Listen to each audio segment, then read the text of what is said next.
the topic Gender Equity and Sensitization in Higher Education Institutions. Now, I would like to invite Archana Tiwari of BA second year to introduce our Honorable Chief Guest Speaker, Dr. Tanya Gupta Ma'am, Professor and Dean, School of Education, K.R. Mangalam, Gurugram. Over to you, Archana.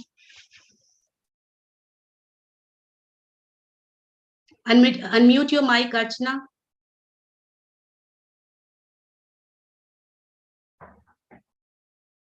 Am I audible to everyone?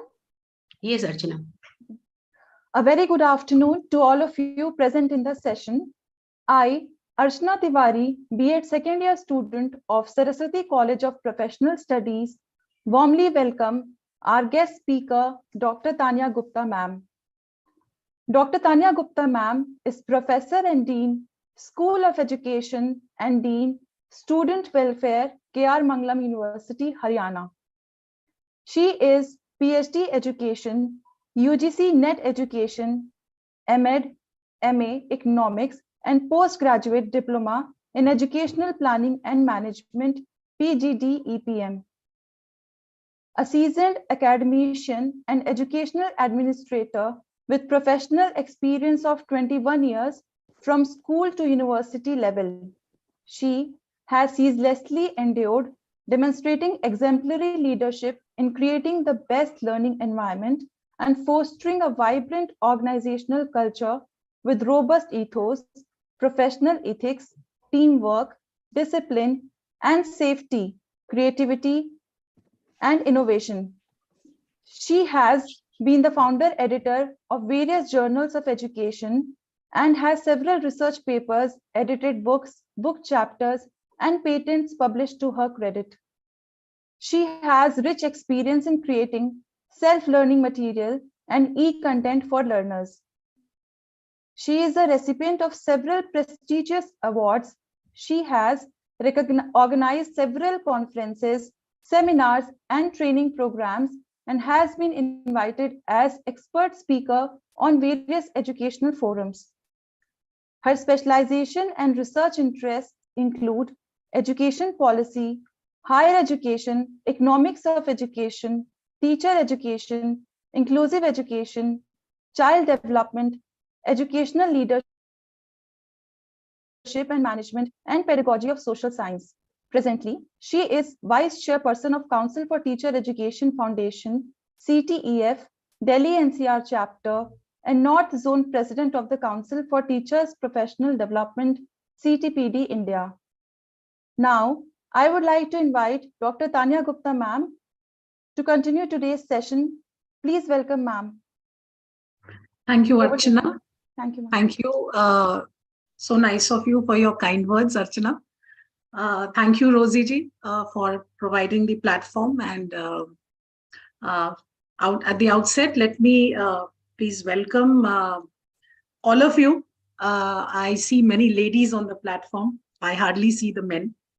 But I understand it is Mahashivratri. So firstly, happy Mahashivratri to all of you. I'll be very happy if I can see a few men on the platform. So we have this wonderful national e-conference going on. At the outset, let me first thank Saraswati College of Professional Studies, Ghaziabad, for inviting me to speak today on the day 5th of this conference on gender equity and sensitization in higher education institutions, which is one of the key responsibilities of institutions, and it is also a social responsibility. Thank you so much to Shri Nirmal Singh ji, to Dr. Sanjay Kumar, Principal of the college, and Dr. Anita Singh ji, the HOD of B.Ed Department. Thank you so much for having me here. It is a homecoming for me because this conference is actually, it is being organized in partnership with the CTEF Delhi NCR chapter and with CTPD India and with SDRF. I'm happy to have today another powerful and wonderful lady, Sonal ji. She will be taking care of the session after I get over. And so many familiar faces on the screen. Welcome to all of you. So without taking much time, let me just share my screen and please confirm that it is visible.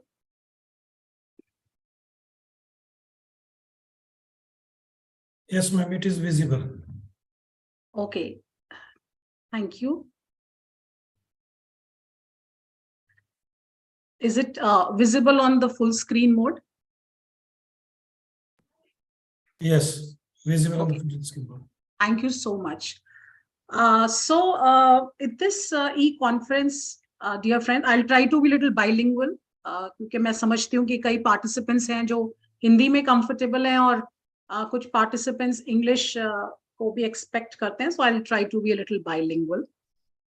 And the last 4 days of this conference, we have primarily seen the institutional responsibility, the initiatives towards the environment.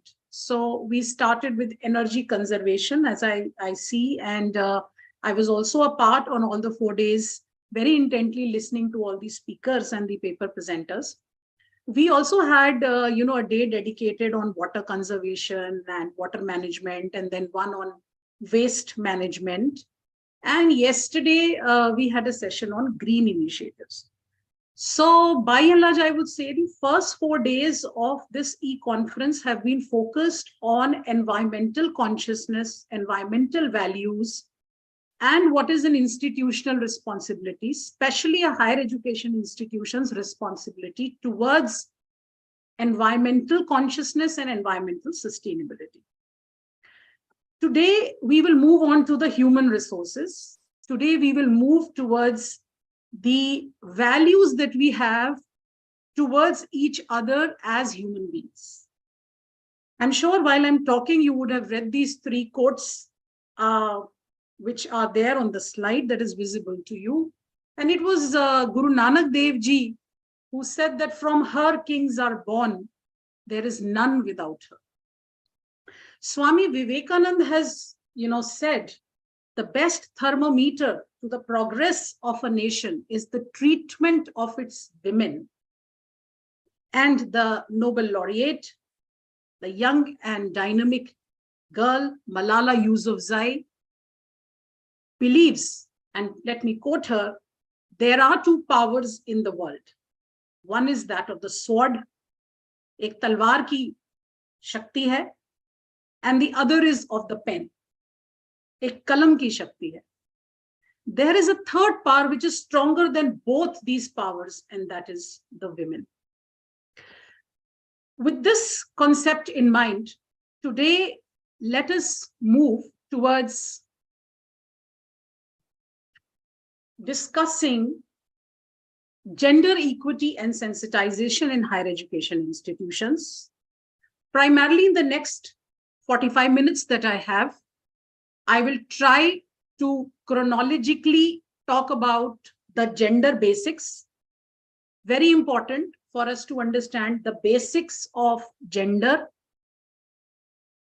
Then we will try to understand what is gender equality and equity, what is gender sensitization, and how higher education institutions have an important role towards this social responsibility. Dear friends, I'm bringing before you a puzzle. Let's try to begin with a small puzzle. इसे बहुत ध्यान से पढ़ेंगे. एक situation की कल्पना करते हैं जो आपके सामने भी स्क्रीन पे आ रही है. A man and his son met with an accident. A man and his son met with an accident in which the father dies and the son was badly injured. At the hospital, when the surgeon on call was supposed to operate on this boy who was badly injured, the surgeon declined, arguing, "This is my son, I cannot operate on him." The puzzle is Who is the surgeon?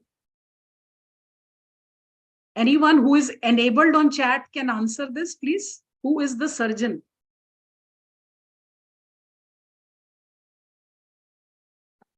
Okay. So, to some of you, the answer may have come, the surgeon is maybe a man. And to some, the correct answer may have come that the surgeon is the mother. Why I bring this puzzle before you is because when you think of the term surgeon, of course, today situations have changed, but by and large, the image that comes in your mind of a surgeon is a male and not generally a female. Say another alternative word when I say the teacher or a primary teacher, the first image that comes in the mind of everyone is a woman and not a man. Gender ratio in the world. According to the United Nations World Population Prospects 2019,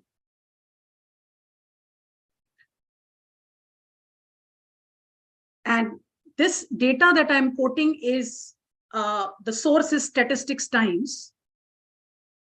In the year 2021, the population of females in the world is estimated as 3905 million, which represents 49.58% of the world's population. The world has 65.51 million more males than females. And when we see the gender ratio, that is the ratio of men and women, or males and females, this report says that the gender ratio in the world in 2021 is 101.68 males per 100 females. So you see there is not much difference in terms of the numbers or the ratio, which is clear that women and girls represent half of the world's population, and therefore they have half of its potential. We talk of youth power. We are all in educational institutions. Today, we are talking about higher education institutions.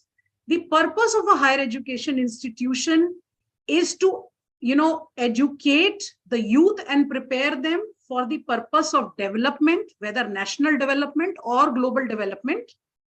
And we know youth is power, youth is energetic, it has potential.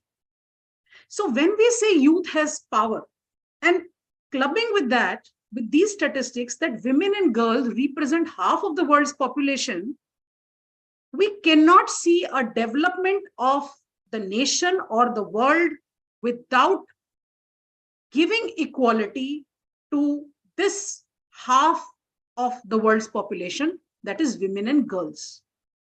Let me take you to the statistics of India.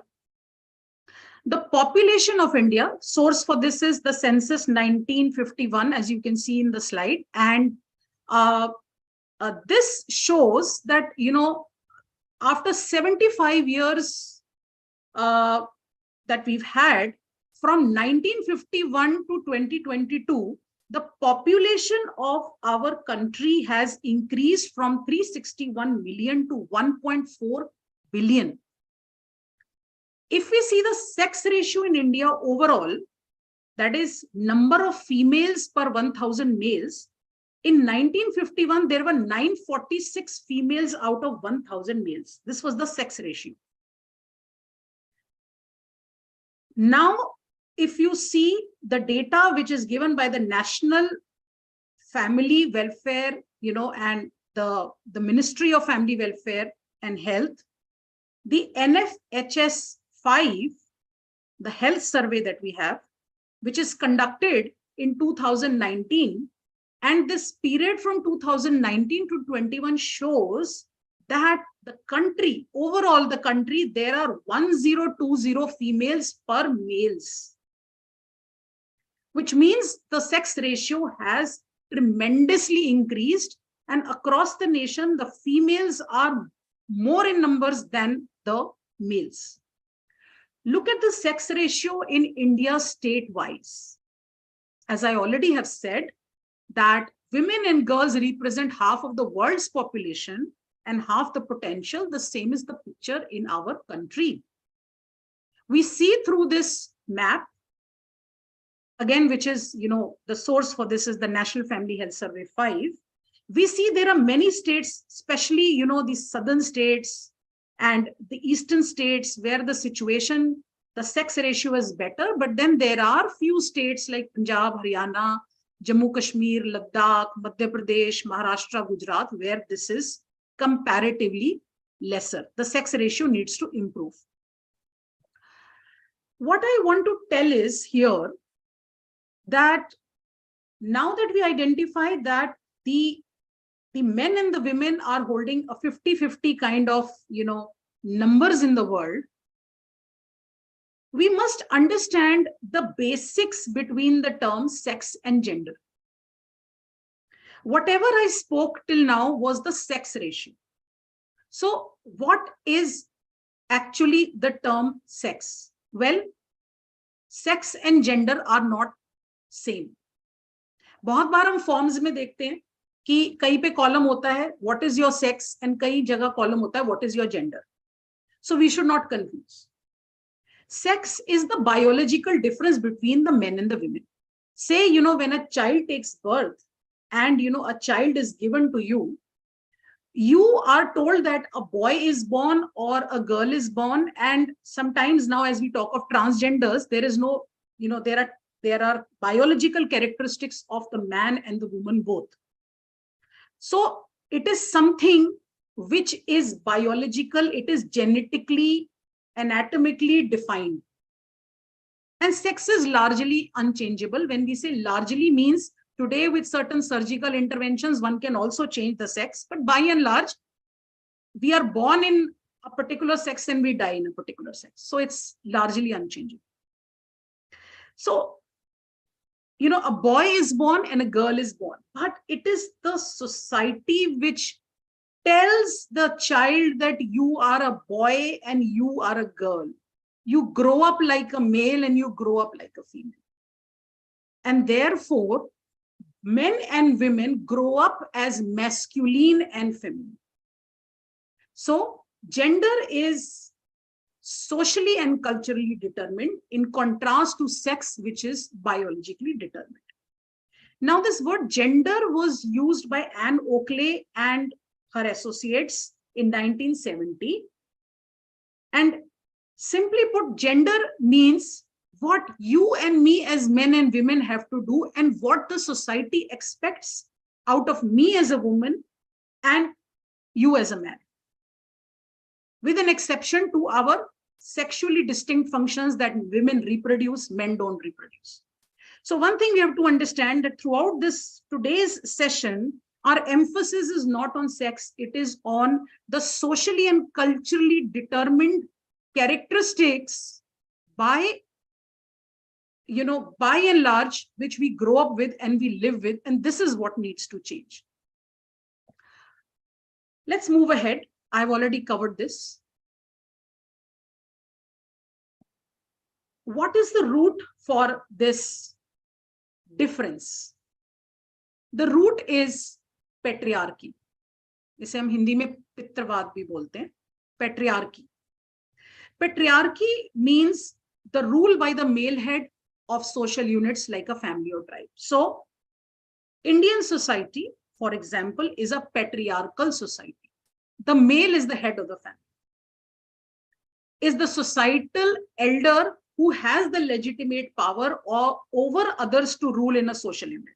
So it will be the man who will be doing the puja, it will be the man who will be heading the family, who will be taking the decisions. It will be the man who will do the last rites of anyone who passes away in the family. So by and large, the society is patriarchal. Now, why am I highlighting this when I'm talking about gender equality and sensitization? Why am I talking of these basics? So patriarchy is something which is running the society, and this patriarchy tells the boy and the girl to develop certain characteristics. What you see on the slide, words like strong, provider, you have to be confident, you have to be tough, you have to be a breadwinner, you have to earn, rozi roti aapko kamana hai, you have to be aggressive, you have to be violent, you have to be protective, you have to be independent, you have to lead, you don't have to cry, you have to be emotionless, but you have to be an emotional provider. These are characteristics which the patriarchy imbibes in a boy. What is femininity? If this is masculinity, femininity is absence of masculinity.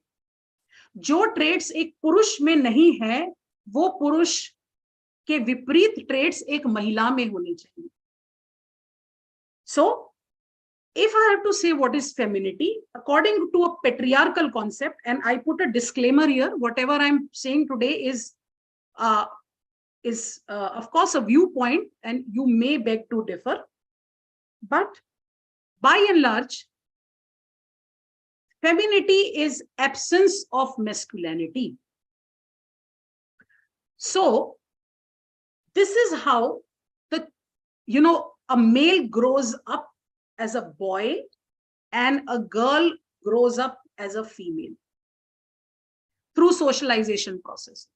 Where does this socialization happen? It happens in the families, it happens in the schools, it happens in the educational institutions, it happens through my religion, it happens through my community, it happens in my culture. So this socialization process teaches me as an individual that this is what the society expects from me, and I'm expected to demonstrate एक तरह की व्यवहारिकता जो समाज के अनुसार है, वो मुझसे अपेक्षित रहती है एक पुरुष या महिला होने के नाते. और इसी से डिफाइन होते हैं मेरे जेंडर रोल्स. हमारे समाज में खास तौर से जो हमारा अपना समाज है, इंडियन जो हमारा समाज है, वो पेट्रियार्कल है और वो हमारे रोल्स को जेंडर्ड बनाता है. इन रोल्स में आपको कंफर्म करना पड़ता है, आप चाहें या आप ना चाहें, बट आपको कंफर्म करना पड़ता है. और इन रोल्स की वायलेशन को बहुत आसानी से एक्सेप्टेबिलिटी नहीं मिलती. तो आप चाहे रोल रिवर्सल्स भी कर रहे हो, आप एक महिला हैं, अगर आप रोल रिवर्सल्स भी कर रहे हैं, but the society will expect कि you have to still continue performing the roles which the society has decided for you. Now with these, socialization processes and gender roles, we develop our identities. I develop this as my responsibility, that this is my role as a woman. This is your role as a man.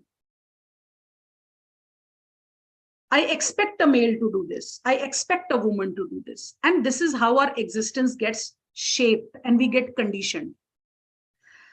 अब जब हम gender की बात करते हैं तो gender is not only about a man and a woman, because we know that sex is not purely male and female. We have today other genders, the LGBTQ community, who are struggling for their identity because some may look more feminine, some may have inclination more towards men or women, and therefore this is something which is not acceptable by the society. And therefore when we are talking of gender equality and gender sensitivity, we also have to include the LGBTQ community.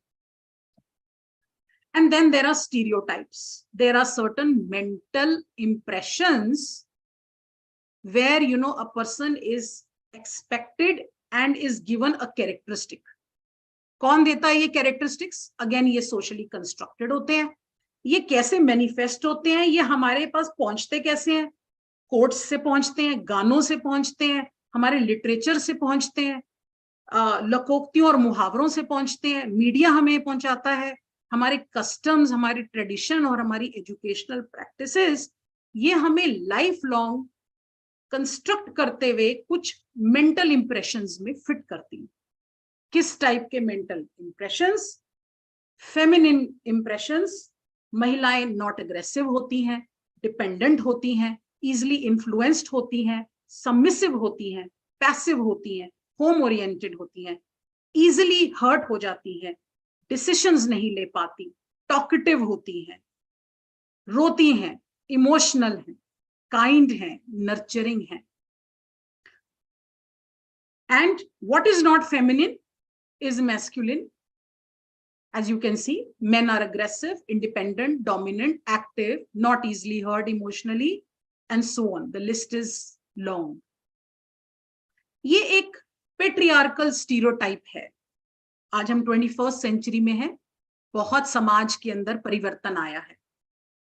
कई ऐसी महिलाएं हैं और कई ऐसे पुरुष हैं जो इन स्टीरियोटाइप से बाहर आए हैं।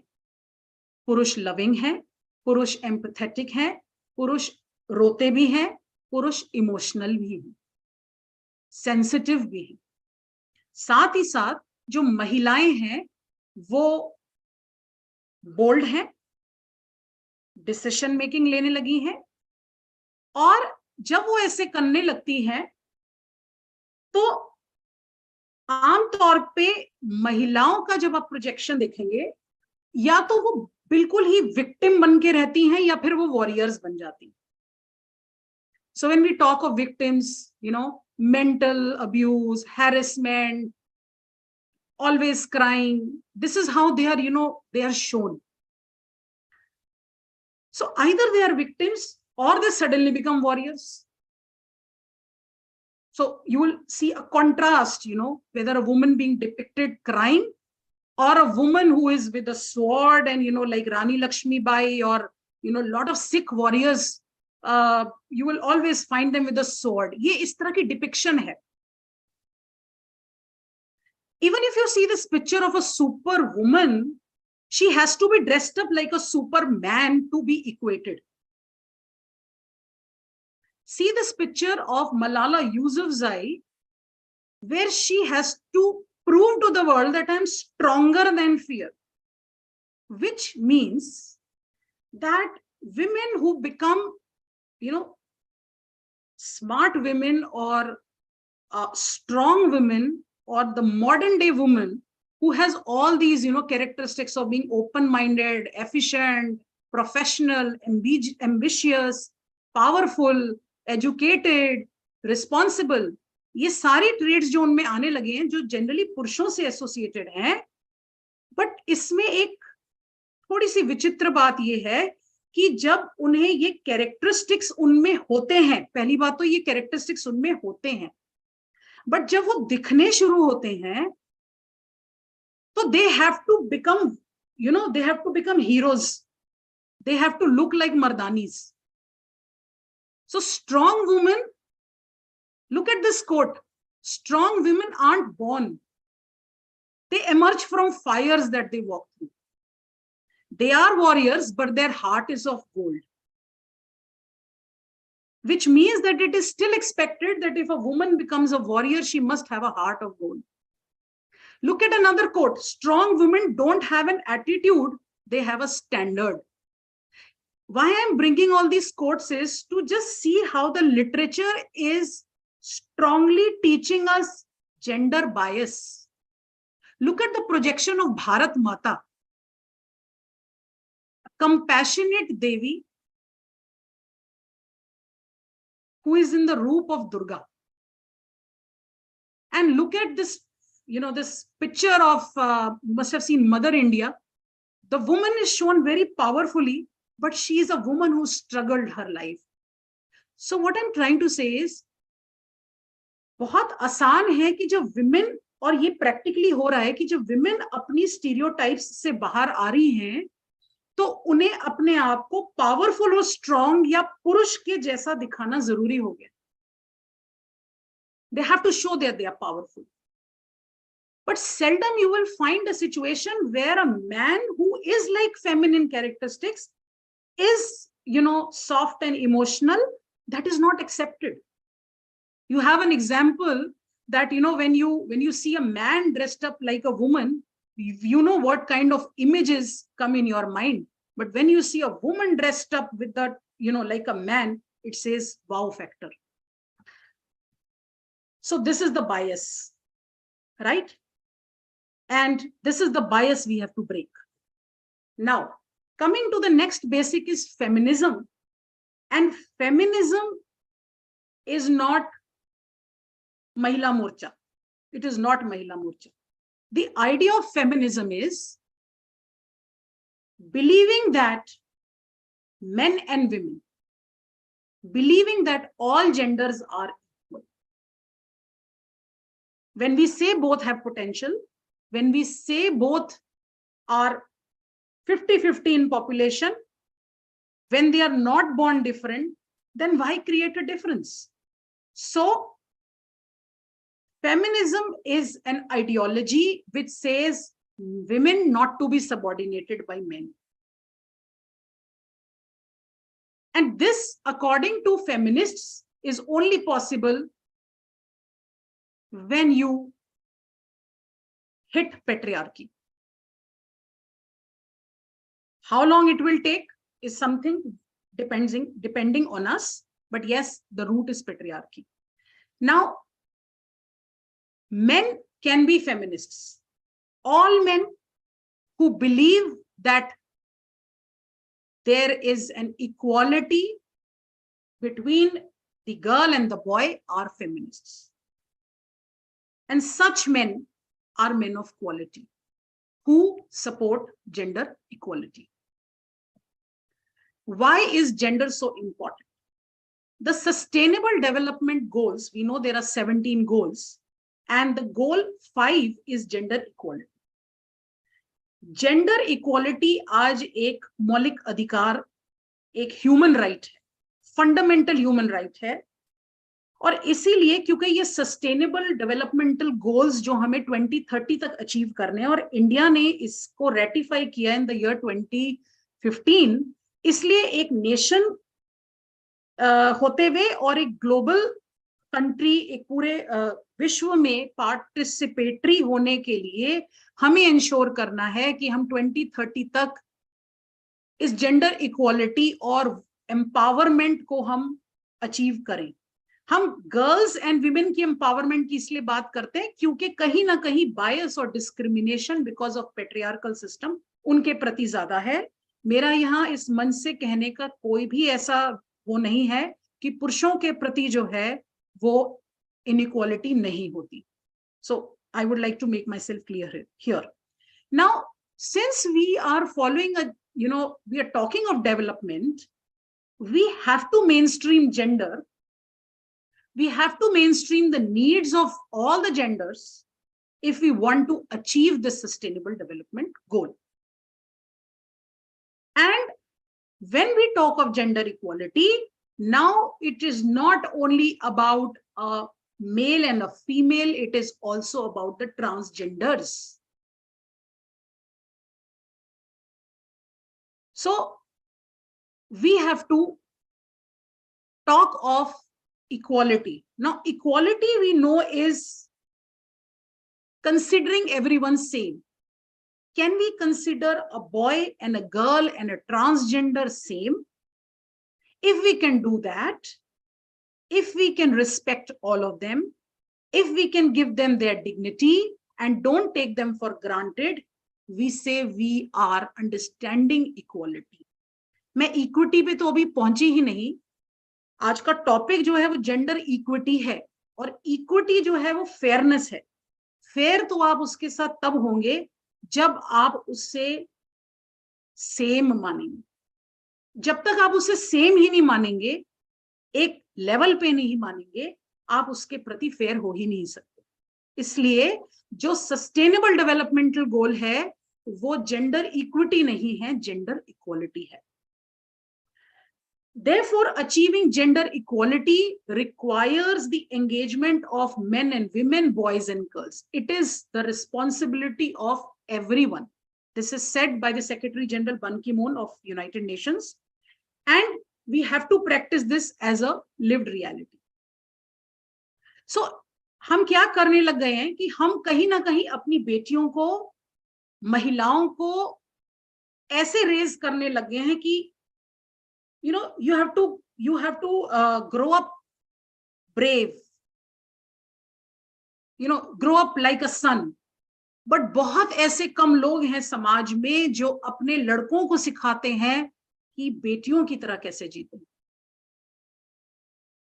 It's the orientation where we are wanting the girls to take the traits of boys, but we seldom want the boys to take the traits of the girl. This is one orientation which needs a change and a paradigm shift.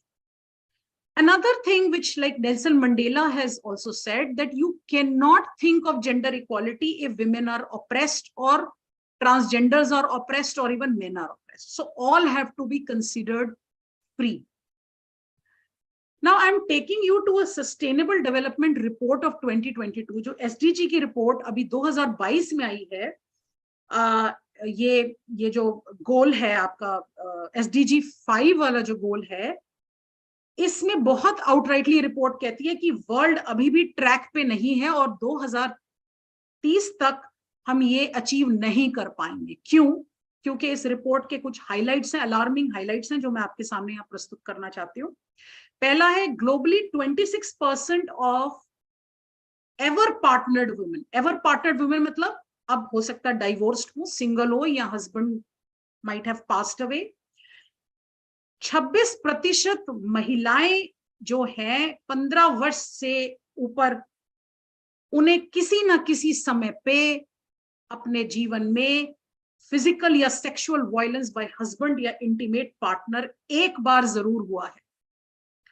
In 2021 survey, in 13 countries, 45% of women have reported that they have experienced some form of violence during COVID-19. जब लोग घरों में बंद थे, तो 45% 13 countries का जो सर्वे हुआ उसमें वो कहती हैं कि उन पे किसी ना किसी तरह का वायलेंस हुआ. In 2021, nearly 1 in 5 young women were married before the age of 18. At least 200 million girls and women today have been subjected to female genital mutilation, mainly in 31 countries. It would take another 40 years for women and men to be represented equally in the national parliaments. Only 15 out of 52 reporting countries included sufficient provisions in their legal framework to protect women's rights to their land.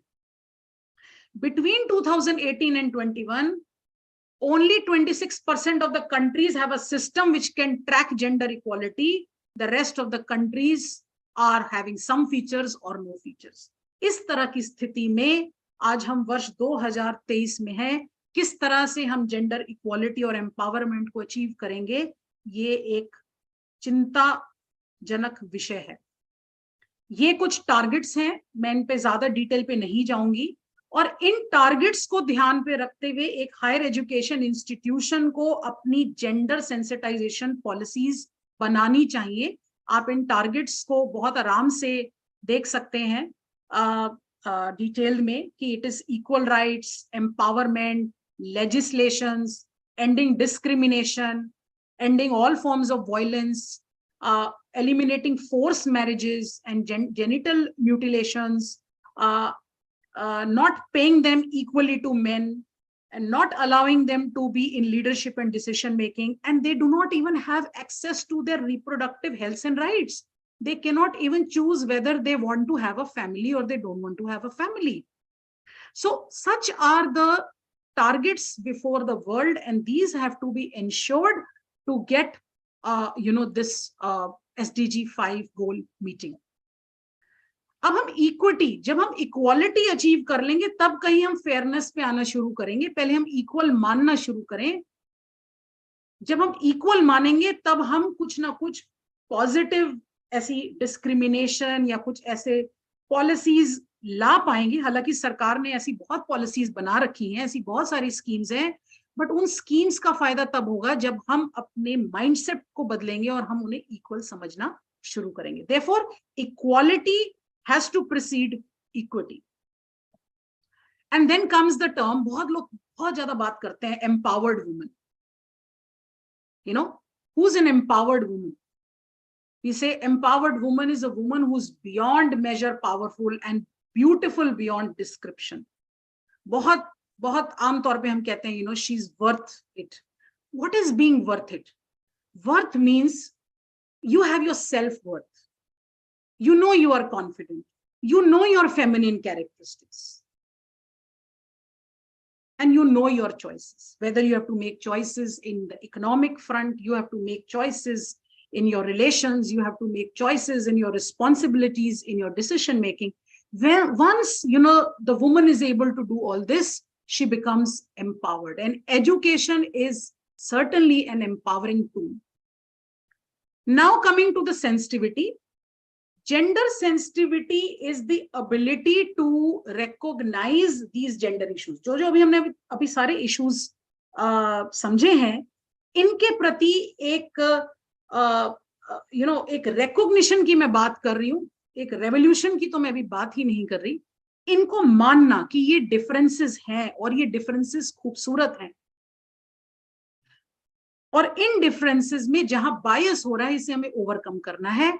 इन सब चीजों के प्रति एक stereotypical mentality और mindset जो कहता है कि मेन एंड वुमेन इक्वल नहीं है, ट्रांसजेंडर्स की बात नहीं होनी चाहिए, ये सारी चीजें जब हम इन विचारों को चेंज करना शुरू करेंगे तो हम कह सकते हैं कि हम सेंसिटिव हो गए।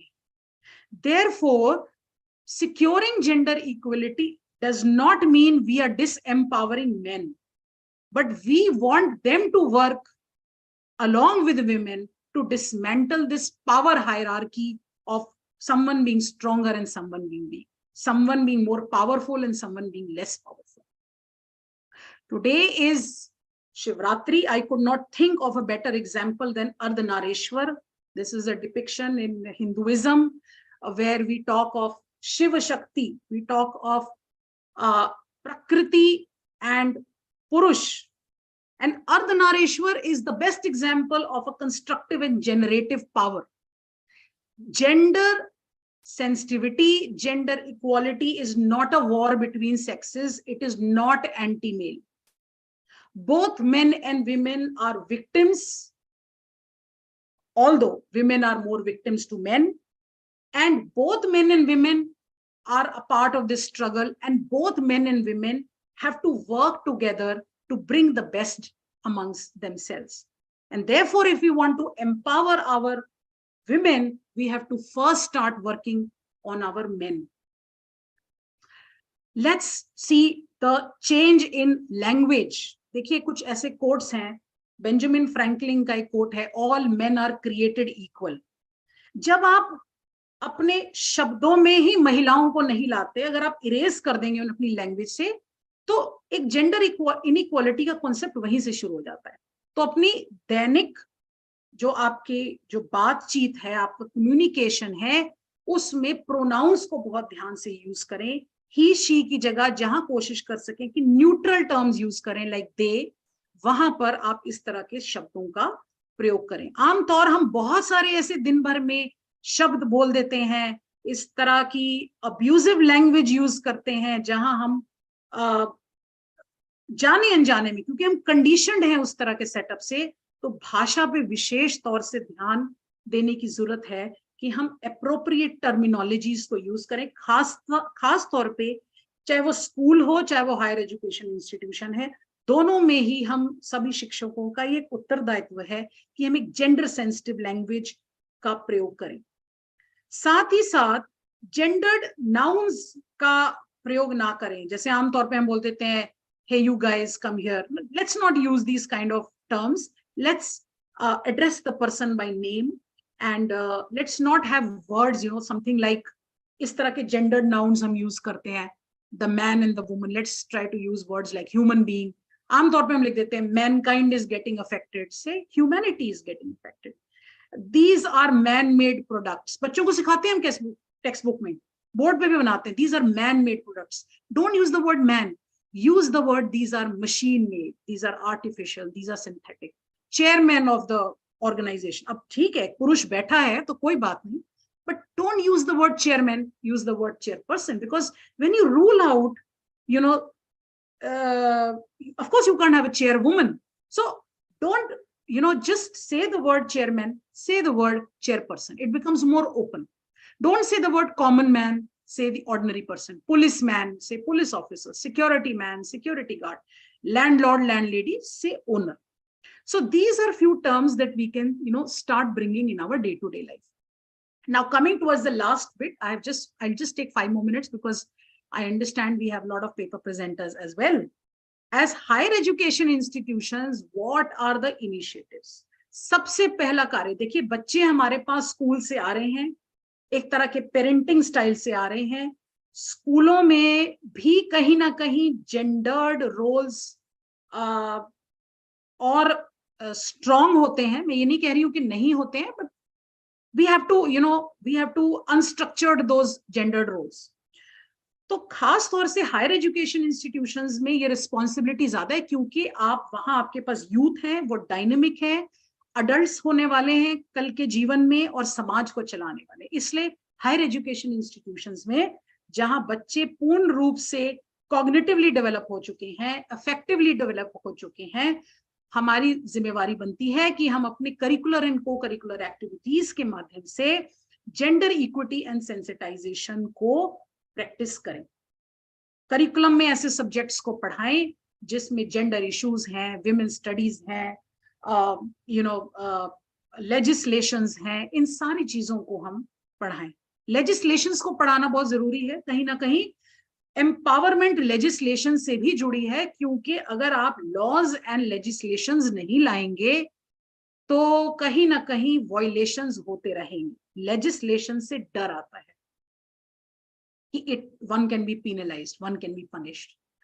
So इन सब चीजों से बच्चों को, अपने यंगस्टर्स को वैल्यू एडेड कोर्सेज के थ्रू, ओपन इलेक्टिव्स के थ्रू या कोर कोर्सेज के थ्रू अपने को curricular and co curricular activities में इनको शामिल करें.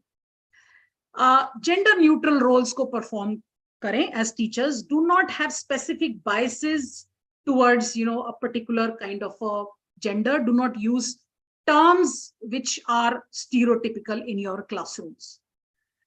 We've already covered gender neutral and gender sensitive language को use करें.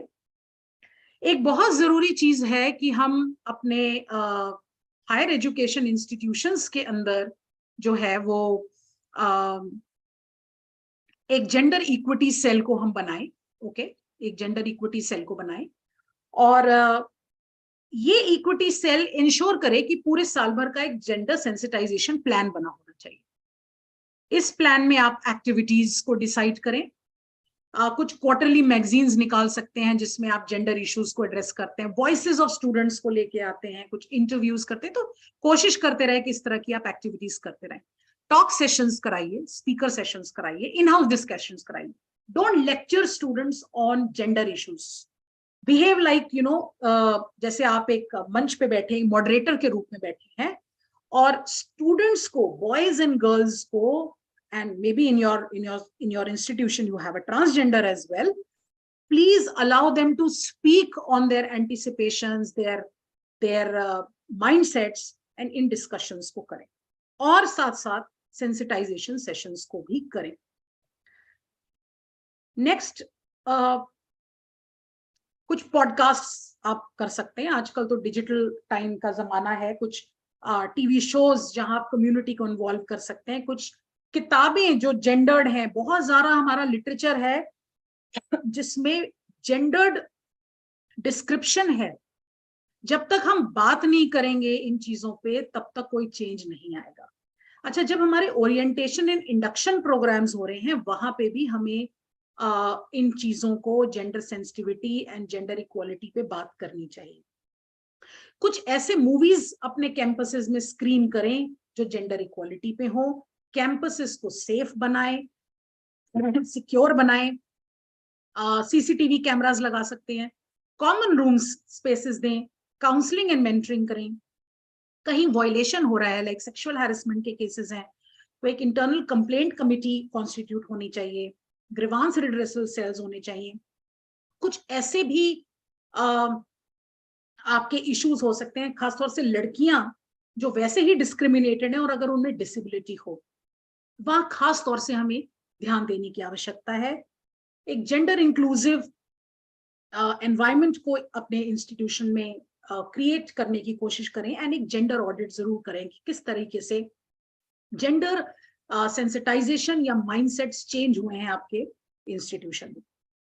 आई would not like to conclude here, because मुझे लगता है जब हम वर्ड कंक्लूजन कहते हैं तो वो अंत है. आई वुड लाइक टू से here,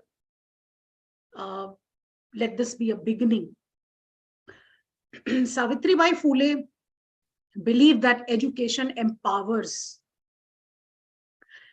My only submission here is that we have to ensure that whoever is the child at our home, whichever sex the child belongs to, whatever is the gender identity, we must ensure that our children receive the best education, because only through education this is possible that we can have gender equality and we can reach the sustainable development goals. Thank you so much. Thank you so much, ma'am, for enlightening about gender equity and sensitization in higher institutions. You gave information about gender ratio in the world, sex ratio in India, meaning of patriarchy, gender socialization, gender roles, gender identity, gender stereotypes. I truly agree with your statement. Female या तो victim बन जाती है या warrior बन जाती है. You spoke about feminism, importance of gender, gender equality, SDG report 2022. Ma'am, you explained very nicely the meaning of gender equity and gender sensitization institution initiative, what initiative should be taken by the higher education.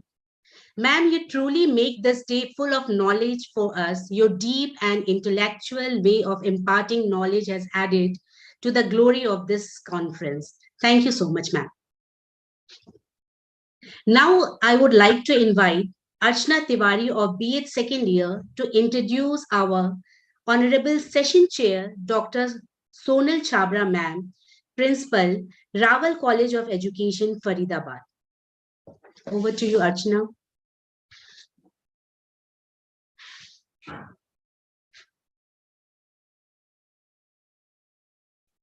Unmute your mic, Archana.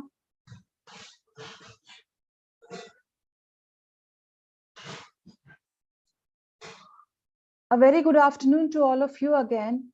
I, Archana Tiwari, B.Ed second year student of Saraswati College of Professional Studies, warmly welcome our next speaker, Dr. Sonal Chhabra ma'am.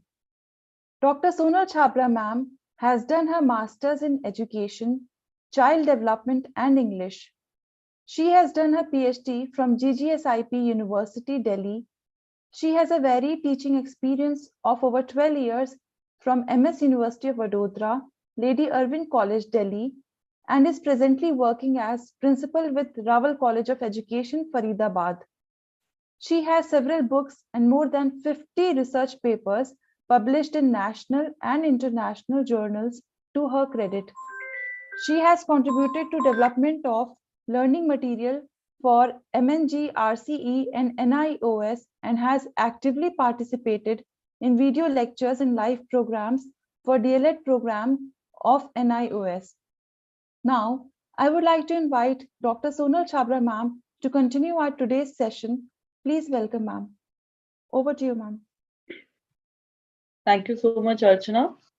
Archana would be the first person to be thanked, but there are a lot of others whom I would really want to thank, because it has really been an interesting opportunity to interact with all of you.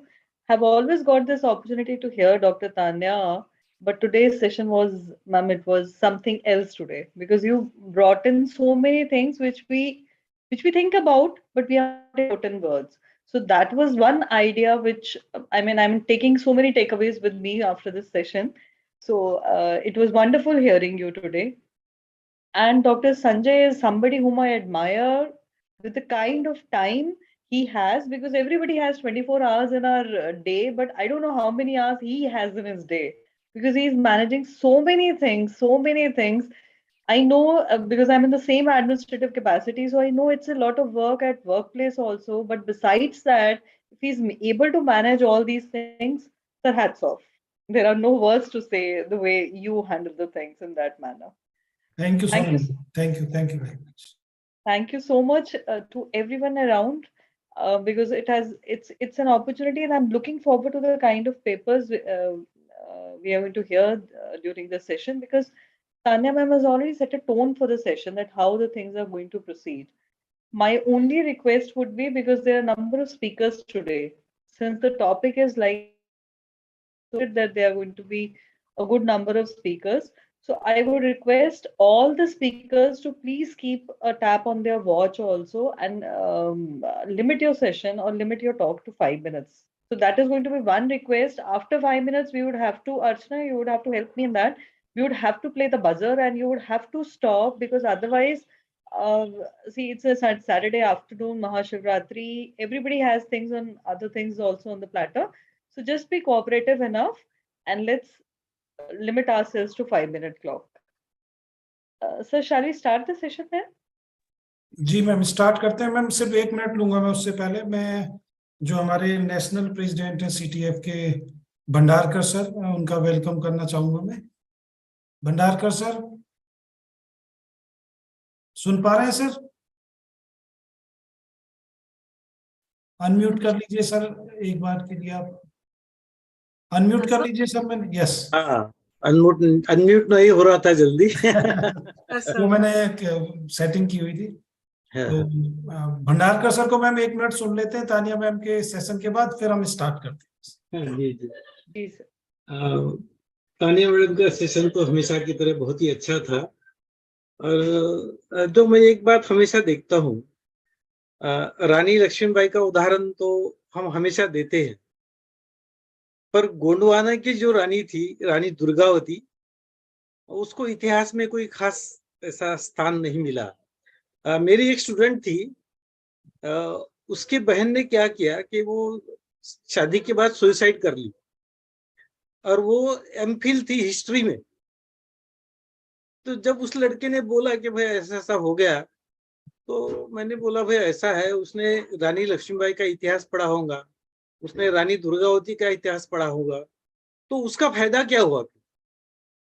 यानी जो एक सत्ता से संघर्ष कर सकती है एक महिला, एक 22 साल की लड़की, और ये इतिहास पढ़ने के बाद भी हमारे यहाँ की बच्ची सुसाइड कर लेती है, तो मैं समझता हूँ ये कहीं ना कहीं बहुत बड़ी एक चिंता का विषय है कि इतिहास से हम खाली पढ़ाते हैं, पढ़ते हैं, परीक्षा पास होते हैं, पर उससे कुछ सीखते नहीं है। मैं समझता हूँ तानिया मैडम का जो सेशन था ये बहुत ही एनकरेजिंग था, और कई ऐसी चीजें जो मुझे तो मालूम है, पर वो मैं उस हद तक नहीं गया था, उस डेप्थ तक उसमें विचार नहीं किया था, और वो भी समझ में आया कि बात असल में क्या है।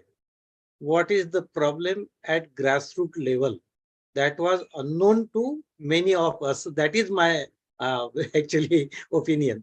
बिल्कुल Congratulations Tanya madam, congratulations Sanjay Kumar sir. जी sir, thank you. Over to Sonal Chhabra madam. जी Sorry to interrupt. Rosy ma'am, अब आप 1 बाय 1 कॉल कीजिए जो प्रेजेंटर्स हैं, जिससे कि टाइम से चीजें हो जाए। हाँ, बंगाल एक ऐसा स्टेट है सर जहाँ लड़की पैदा होने पर ज्यादा खुशी मनाई जाती है, ये मैंने अपनी आंखों से देखा। Okay sir. और असम जो कामरूप, मतलब ये तो महिला राज्य ही था पूरा, और आर्यों की देन है पितृ प्रधान कुटुंब परिवार पद्धति। उसके पहले तो इस देश में मातृ प्रधान कुटुंब पद्धति थी, मातृ प्रधान परिवार था जी। ये चतुर्सेन जी का साहित्य पढ़ने से ये सब पूरी बात समझ में आ जाती है। Thank you. जी Rosy ma'am. The first presenter is Dr. Sobna Jeet. Ma'am, are you present here? Presenter से कहिएगा मैम आपकी आप या तो हैंड रेज करें क्योंकि ऐसे ना वीडियो ऑन भी नहीं है लिस्ट में भी कई बार नजर नहीं आ रहे Dr. Sobna Jeet, ma'am, please raise your hand. After that, Dr. Akansha Srivastav, ma'am. Just raise your hand और वीडियो ओपन कर लीजिए अपना कैमरा ऑन कर लीजिए इससे कि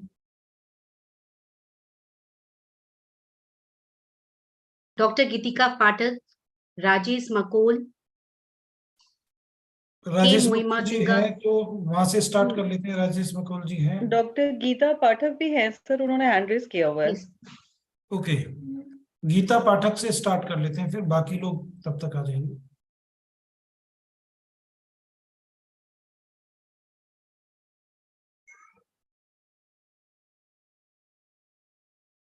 Yes, Geeta ji, now you are co-host. You can start your presentation.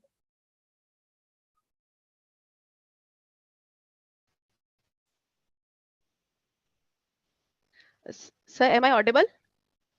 Am I Yes, audible, sir? yes, audible. Okay, sir. You can start. Okay, okay, sir. Thank you, sir.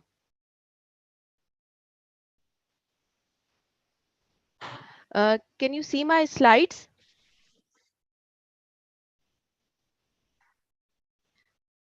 Is my slide visible, sir? Yes. visible. Okay, okay, thank you. So good afternoon, everyone, and thank you for giving me the first chance. My topic is teacher trainees perception, conception, and expression regarding gender issues. We all know gender studies is a knowledge domain study which focuses on the process of gender identity, gender diversity, and gender parity. NEP also recommended that we should start with sensitization of gender through curriculum. They give a lot of attention to curriculum, and the component of gender studies need to be carefully added and be made a mandatory part of teaching learning process. Keeping this in mind, Guru Gobind Singh Indrapratha University has developed a module named Gender, School and Society in B.Ed course. This is B.Ed 210. The objective of this course is to reflect on different theories of gender and education to enforce students' understanding of gender from the socio-culture and religious perspective. Uh, this study is actually checking this gender studies course, and we have the three main objectives. We studied the effectiveness of this course on the perception of trainee teachers regarding their level of acceptance, their level of conceptions, and their level of expressions toward gender typing, stereotyping issues, and parity problems. We did a cross-sectional survey research. We took two B.Ed colleges took two sessions of B.Ed students, and we checked their perceptions, expressions, and conceptualization of their course. So, gender studies course was the independent variable, and these perceptions were the dependent variables on which we did the study. We prepared a prepared questionnaire, which I'll deal later. The sample was 189 teacher trainees from two selected institutions, which were diversified on the basis of male, female, different colleges, post graduation and graduation, their qualification, and then on the session on which from which they were taken. We used two tools. The first tool was internal assessment record, that is level of conception. It is a quantitative data where we checked three things. We checked the reflective essays on what are the reasons of stereotyping in genders, and their assignment was on what are the problems in gender parity, that is gender equity. And the last one was a group discussion, which was on boys versus girls versus third gender. So this was a quantitative data we used for the level of conception, and then we prepared a gender awareness attitude scale. And this scale talked about three things: the acceptance level of students regarding gender issues, the perception of students, and their expressions regarding what are the problems and how we can find gender parity. Now the results, the level of conception, although marks are not the criteria for conceptual level, but you can see a large number of teacher trainees after the completion of tests showed a high marks. 77% of them scored more than 50% marks, and their group discussions and reflective essays were very thought provoking, and they were talking about new things, about new issues, and especially the third gender too. Then they had said that after the completion of this course they had a high level of gender acceptance. They realized that there is a gender diversity. They have people can have different gender identities, and we are still stereotyping their genders on male and female. And then many people are still being bullied on the basis of gender, and there should be gender parity. Then they also have they have talked about that there is a great impact on their core on themselves regarding their awareness, their empathy, their sensitization, and their acceptance toward gender issues. That after the completion of this course they have a better impact on their perceptions. They also talked about that this data shows that there is a significant number of teacher trainees who said that there is, because of unawareness and misconceptions, most of the gender identity issues are creating. Then they also tell that traditional gender roles like girls have to work in kitchen and boys have to go outside, then the social stigmas, the religious stigmas, and political and legal issues are some of the things which are creating gender stereotyping in society. Then they said that sometimes gender pay gap, 64% of them said. Then they said bullying and harassment are the symptoms of these gender issues which are creating in the society. Then they also said that for gender parity, we have to talk about three things. The first is education, second is awareness, and third is inclusion. But very frankly, most of the students even pointed out that the awareness inclusion will come with education. So, education is the main tool for gender parity, which they realized after group discussions, after assignments, after reflective essays. So they said this gender parity course is quite good for them, and they said they have showed a remarkable increase in their level of conceptions and in their level of acceptance toward different gender issues, gender parity, and gender diversity. Many students praise the course for dispelling their preconceptions, raising understanding, and cultivating empathy and sharpening their awareness.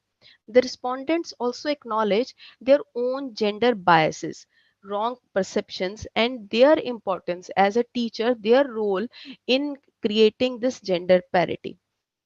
Gender parity is very essential for society, and education its only tool. Hence, bringing gender studies coursework in mainstream academic and professional course will bring the change in attitude and misconception. With this, I end my presentation. I think it got you the point that gender parity issue is very important for us, and we as teacher trainees can help better by giving them more reflection regarding gender parities. Thank you. The next presenter is Dr. Akansha Srivastava, ma'am. Thank you so much, ma'am. Am I audible and my screen visible? You're audible, ma'am. Your screen is not visible yet. Okay, give me a minute. Is it fine now? Yes, ma'am. Okay. So, first of all, I like to wish all the organizers of this national workshop, Sanjay sir, namaskar hai aapko, Tanya ma'am, and everybody else. Ji sir. So I like to start with this कि ये जो मैं presentation कर रही हूँ, this is basically with two of my students, but being in the school in the internship, वो नहीं present कर पा रहे हैं, तो उनके behalf पर I am doing this presentation. और this presentation is basically sexual harassment at workplace. क्या हो रहा है, क्या लोग identify कर रहे हैं, as well as how much are they aware about this POSH Act, जो Anti Sexual Harassment Act आया था 2013 में, उसके बारे में कितनी awareness है और कितना वो apply किया जाता है organizations में. That is what basically is the presentation. So I like to start with my presentation with just a question to every participant and the organizers and everybody, that what actually as per you is sexual harassment? आपने कभी किसी form में इसको face किया है क्या? And या कभी witness किया है somebody else facing it and how you have reacted?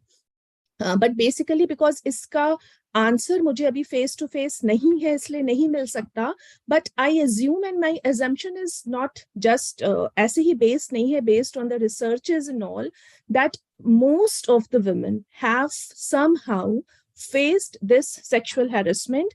हम उसको routinely accept कर लेते हैं, part of life होता ही है patriarchal society में, it's normal, हमें neglect करना चाहिए, ऐसे करके we just take it. But now after POSH, this act particularly, things are changing and awareness होनी चाहिए, that what's we were checking. तो हमारा बेसिकली जो ऑब्जेक्टिव था इस पेपर का, that was two main objectives. One was to access the prevalence of sexual harassment in selected educational organisations, and दूसरा to know about the awareness that is there regarding this POSH act. knowingly, intentionally उन educational institutions का और participants का नाम हमने नहीं लिया है, because this was there request कि वो नाम नहीं लिया जाए. That also somehow focuses on this point that when women they talk about the sexual harassment that they have suffered, they don't want to be their identity to be revealed. वो बात कर रहे हैं इस बारे में कि उन्होंने इस चीज को फेस किया है, and I'm talking about educational institutions as educators, but they are not ready to accept कि ये किसी को पता चले कि उन्होंने बताया है. So that is why organizations का नाम और participants का नाम हमने नहीं लिया है, but that is again a sorry state of affairs. Now what is this sexual behavior actually? First of all, we need to understand that this is a behavior, something we learn being a part of the society. So sexual behavior is defined as some unwelcome behavior which is sexual in nature, and this can range from mild actions to acute sexual abuse and assaults. Legally, sexual harassment दो तरीके का हो सकता है. One is hostile environment and one is quid pro quo. इसका मतलब होता है this for that. Hostile environment means कि आपका जो कल्चर जिसमें आप काम कर रहे हैं, the working environment, either आपको कोई ऐसे jokes, आपका objectification, especially targeting something related to sex that you don't like, that all comes under hostile environment. And quid pro quo is जब आपके लिए कोई फेवर या कुछ थ्रेटन किया जाए आपको और उसके बदले में आपसे एक सेक्सुअल फेवर मांगा जाए कि आपको प्रमोशन दिया जाएगा इफ यू डू दिस, या आपको निकाल दिया जाएगा if you don't do this. तो that comes under quid pro quo, that is this for that. दो लीगल डेफिनेशंस टाइप्स हैं ये सेक्सुअल हैरेसमेंट के. जिस पर हमने काम किया है उस क्वेश्चनर में हमने तीन मेन डायमेंशंस ली हैं. One is gender harassment. Gender harassment का हमारा यहाँ मतलब था वो कोई भी behaviour which can be verbal और नॉन वर्बल विच सिग्निफाइज hostility या objectification या exclusion या lower sort of behavior just because you belong to some other gender. That was gender harassment based questions. They were 7 in number in our questionnaire. Then we have the second thing, that was unwanted sexual harassment, which refers to जो कुछ ऐसी request, कुछ ऐसे proposal, sexual favours लेने के which can be verbal or can be physical also. So unwanted touching or sexual comments, that all was taken under unwanted sexual harassment, and it was having 27 questions based on this unwanted sexual harassment. Then the third was our sexual coercion, which means that I talked about in quid pro quo, that threats dena ya some favor ke through you pressurize the other candidate to give you certain sort of sexual favor. So these three things which we checked, and now what my analysis said and all, I'll come to that, but I like to say that this topic is not something which has not happened earlier, yeah, which has not been talked about. We have so many cases which talk about, or जिस act की मैं बात कर रही हूँ, POSH Act, वो that actually came after the first point that I'm discussing over here, that is Vishakha versus the state of Rajasthan case. जिसमें ये बनवारी देवी, she was there. I know you people must be knowing, and if not, I like to make everyone aware of this act, that how this particular act came into place. So Banwari Devi, she was a social worker और child marriage के against वो काम कर रही थी. And in Rajasthan, she stopped a child marriage. लेकिन जिन लोगों के यहाँ ये child marriage हो रही थी, they were so powerful कि marriage तो रुक गई, but to take the revenge, to tell her that she is a female and she has no power to do all this against the male dominated society, she was gang raped by 5 men in front of her husband. और उसके बाद उनकी कोई सुनवाई नहीं थी, police ने भी उन्हें वापस भेजा, no FIR, nothing. But she has not, was not someone who stepped back. फिर इन्होंने सुप्रीम कोर्ट में जब अपना petition दायर की, then after all these जितनी भी सुनवाई हुई, and after all that, this particular act was created, which is especially against the sexual harassment of women at workplace. और ये act बहुत specifically बताता है कई चीजें. I'll come to that when I'll talk about POSH Act. दूसरा case है shiny Ahuja, जो जिनका I think must be known to everybody because news में covered था, सारे papers में it was there. Bollywood actor Shaini Ahuja, who raped his own housemate. So she complained and he was sentenced for 7 years of imprisonment also. Then this again I'll say कि जैसे ये POSH Act है, this is to empower women and or anybody else about this, what they have the rights to speak if they are suffering from any sexual harassment sort of thing. मगर कभी ऐसा होता है ना कि जो हमें वरदान मिला होता है. If I come to the story of Bhasmasur, मेरे ख्याल से आप सबको पता होगी कि उसको ये वरदान था कि वो जिसके सर पे हाथ रख देगा वो भस्म हो जाएगा. बट वही वरदान अभिशाप में कन्वर्ट हो गया बिकॉज उसने वो हाथ अपने ही सर पे रख दिया और वो भस्म हो गया.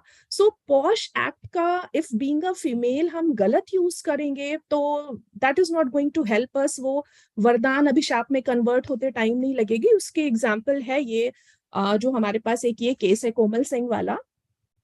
Reality no one knows, but after all the hearings and everything, it was decided that this particular case was all fabricated, real nahi tha. So she was the one who suffered in that. Then I'll talk about this particular case, very important. This Sonia, she hanged herself, she committed suicide. And while before committing the suicide, just see what this sexual harassment at workplace can do to you.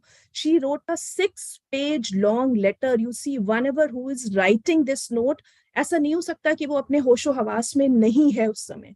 But things become, ये छोटा सा act होता है किसी दूसरे की तरफ से, बट आपको अंदर से इतना शैटर कर देता है कि आप दिमाग से सोच पा रहे हैं, आप लिख रहे हैं उसके बारे में, मगर सोसाइटी आपकी ऐसी है कि आपको पता है ये लिखना, ये बताना, ये सब मेरे अगेंस्ट चला जाएगा.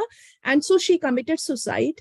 She wrote everything in the letter कि उसको कैसे sexually harass किया गया workplace में, what all she has suffered, and in her letter only she has requested it so hardly कि save those women who are working, give them equal right, because ये जो sexual harassment होता है ना, ये केवल आपको physically affect नहीं करता है, आपको mentally, आपकी इवन आपकी पूरी ऑर्गेनाइजेशन को. This is what we need to understand that women are a part of your human resource.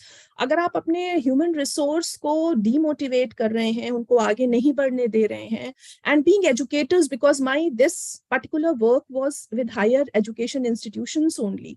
So if this is the scenario at the places जहां से हम लोग बना रहे हैं, जहां से हम कमिंग जनरेशन बना रहे हैं, तो हम बना ही वो चीज रहे हैं जो हमें नहीं चाहिए. So we have to be very alert about that. ये और बहुत सारे केसेस हैं जो मैं सबके बारे में क्या ही बात करूंगी, but just to tell you कि ये सिचुएशन है कितनी critical. We have these newses, लेकिन ये सब न्यूज पास्ट हो गई हैं, किन्हीं पन्नों में छपी हैं इन पेपर्स पे, कहीं पाव भाजी बिक रही होगी, कहीं कुछ बिक रहा होगा, ये लेकिन हमारे दिमाग से ये हटनी नहीं चाहिए. That is the reason I wanted to show these clippings again. चाहे वो केपीएस गिल का केस है, चाहे फनीश मूर्ति का केस है, चाहे गोपाल कांडा का केस है, डेविड हैं, या अभी हमारा रीसेंट जो रेस्लर्स हैं, दे प्रोटेस्टेड अगेंस्ट इट कि उनके कोचेस से they are suffering and they are one who are representing us internationally, India को रिप्रेजेंट कर रहे हैं, बट आप उन्हें आगे नहीं बढ़ने दे रहे हैं बिकॉज ऑफ दिस संकीर्ण मानसिकता है जो आपकी, जो ये नैरो विजन है, उसकी वजह से. तो this sexual harassment is something जिसका किसी भी हाल में लाइक सिर्फ ये प्रेजेंटेशन के संग ये खत्म नहीं होना चाहिए. मेरी पूरी कोशिश है कि मेरे प्रेजेंटेशन के बाद भी ये आप सबके दिमाग में it should keep on knocking, it should keep on rolling कि हमारा कहाँ पर क्या रोल है, that we should come up with something. हम बदलेंगे और हम आगे लोगों को बदल पाएंगे. सेक्सुअल हैरेसमेंट के केसेस में इंडिया में इंक्रीमेंट हुआ है, but I will say it can be a positive thing, not कि इंक्रीमेंट हुआ है. पॉजिटिव थिंग इज कि उससे पहले पॉश एक्ट के बारे में लोग बहुत जानते नहीं थे, तो कंप्लेन नहीं करते थे. नाउ व्हेन पीपल नो, वो जब कंप्लेन करते हैं तो हमारे पास रजिस्टर्ड केसेस ज्यादा आते हैं. So this is something can be seen in this way also. Now, if I come to the analysis of my particular work, very pitiful condition that most of the women who were sampled, they have gone through these uncomfortable situations. At least तीनों तरीके में से कोई ना कोई एक तरीके का सेक्सुअल हैरेसमेंट था जो उन्होंने फॉर श्योर फेस किया था. एंड सबसे बड़ी बात ये थी कि 0.1% से भी कम विमेन थी जिन्होंने इस एक्ट के बारे में कहीं कंप्लेन की. कंप्लेन क्यों नहीं की, उसका बहुत बड़ा कारण ये था कि या तो वो जिस ऑर्गेनाइजेशन में काम कर रही है, जबकि this is mandatory by Supreme Court कि कोई भी वो ऑर्गेनाइजेशन जहां पे 10 से ज्यादा एम्प्लॉई हैं उनको ये पॉश एक्ट अपने यहाँ लगाना है, रेगुलेट करना है. इस एक्ट के तहत एक कमिटी बनती है, इंटरनल कंप्लेंट कमिटी बनती है, जिसकी मैक्सिमम मेंबर विमेन होती हैं, चेयरपर्सन विमेन होती है. सो ऐसी कोई कमिटी नहीं है, ऐसे किसी एक्ट के बारे में उन्हें पता नहीं है, उनके ऑर्गेनाइजेशन में कभी ऐसी कोई अवेयरनेस ट्रेनिंग नहीं दी गई है. थोड़ा टाइम क्रॉस हो रहा है तो आप कंक्लूड कीजिएगा. Sure, sir. So not knowing, people were not knowing about this particular thing. So this is something, sexual harassment acceptable चीज नहीं होनी चाहिए, and it is not something of fear or shame for the women who have suffered it. This is something that we really need to change. As educators, there are certain important things that we can do. बच्चों को sensitize हमें करना है regarding this sexual harassment. और not only as educators, हम school या college में ही educators नहीं हैं, हम घर में भी एजुकेटर्स हैं. So we have to be very visionary, we have to be very alert about the words that we use. हम कोई मूवी देख रहे हैं या कोई एड देख रहे हैं या ऑफिस में कुछ हो गया, उसके बारे में जब हम घर में बात करते हैं, we should be very cautious that हमारे एक्ट, हमारी बातें ऐसी नहीं होनी चाहिए जो ये दिखाएं कि we are favoring sexual harassment just for our own benefit. So time constraint की वजह से I like to end up and not to say thanks. I'll say that today is the first day of a brand new journey. ये मेरी thanks slide रहेगी. Let's start on a journey where we become a team and social responsibility लेते हुए हमें आगे बढ़ना है, अपने बिहेवियर में चेंज करना है, एटलीस्ट बीइंग एजुकेटर्स अपने स्टूडेंट्स के बिहेवियर में भी चेंज लाना है. But if you really need a thank you slide, I have one for you also. Thank you so much.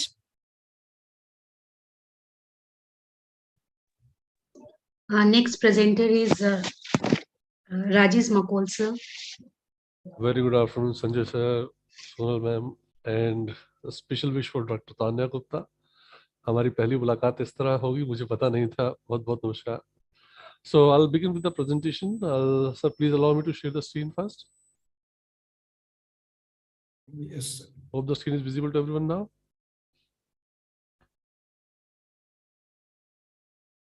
It is visible, sir. That's great, sir. Sir, I'll just start with the presentation with a small incident that happened with me long back. तकरीबन 8-9 साल पहले की बात है। I went to Dussehra fair, दशहरे का मेला था।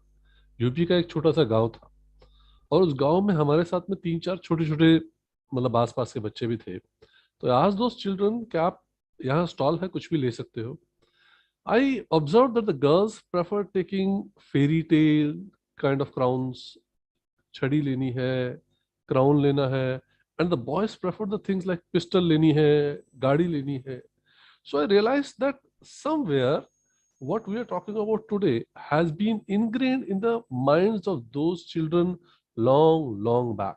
वो छोटे बच्चों के मेंटल सेटअप में हम वो चीज एक तरह से डाल देते हैं कि आप पुरुष हो, आप महिला हो, आपकी ये रिस्पॉन्सिबिलिटीज है, etcetera etcetera.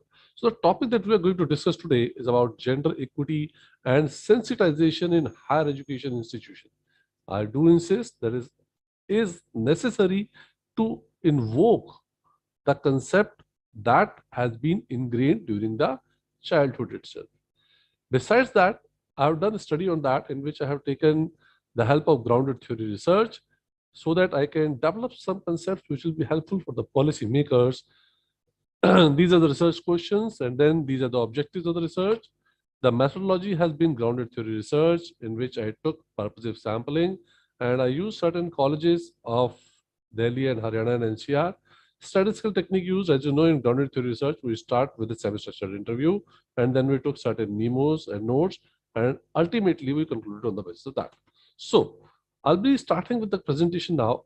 Basically, when we are into an institution, we are directly or indirectly putting in some kind of gender stereotypes.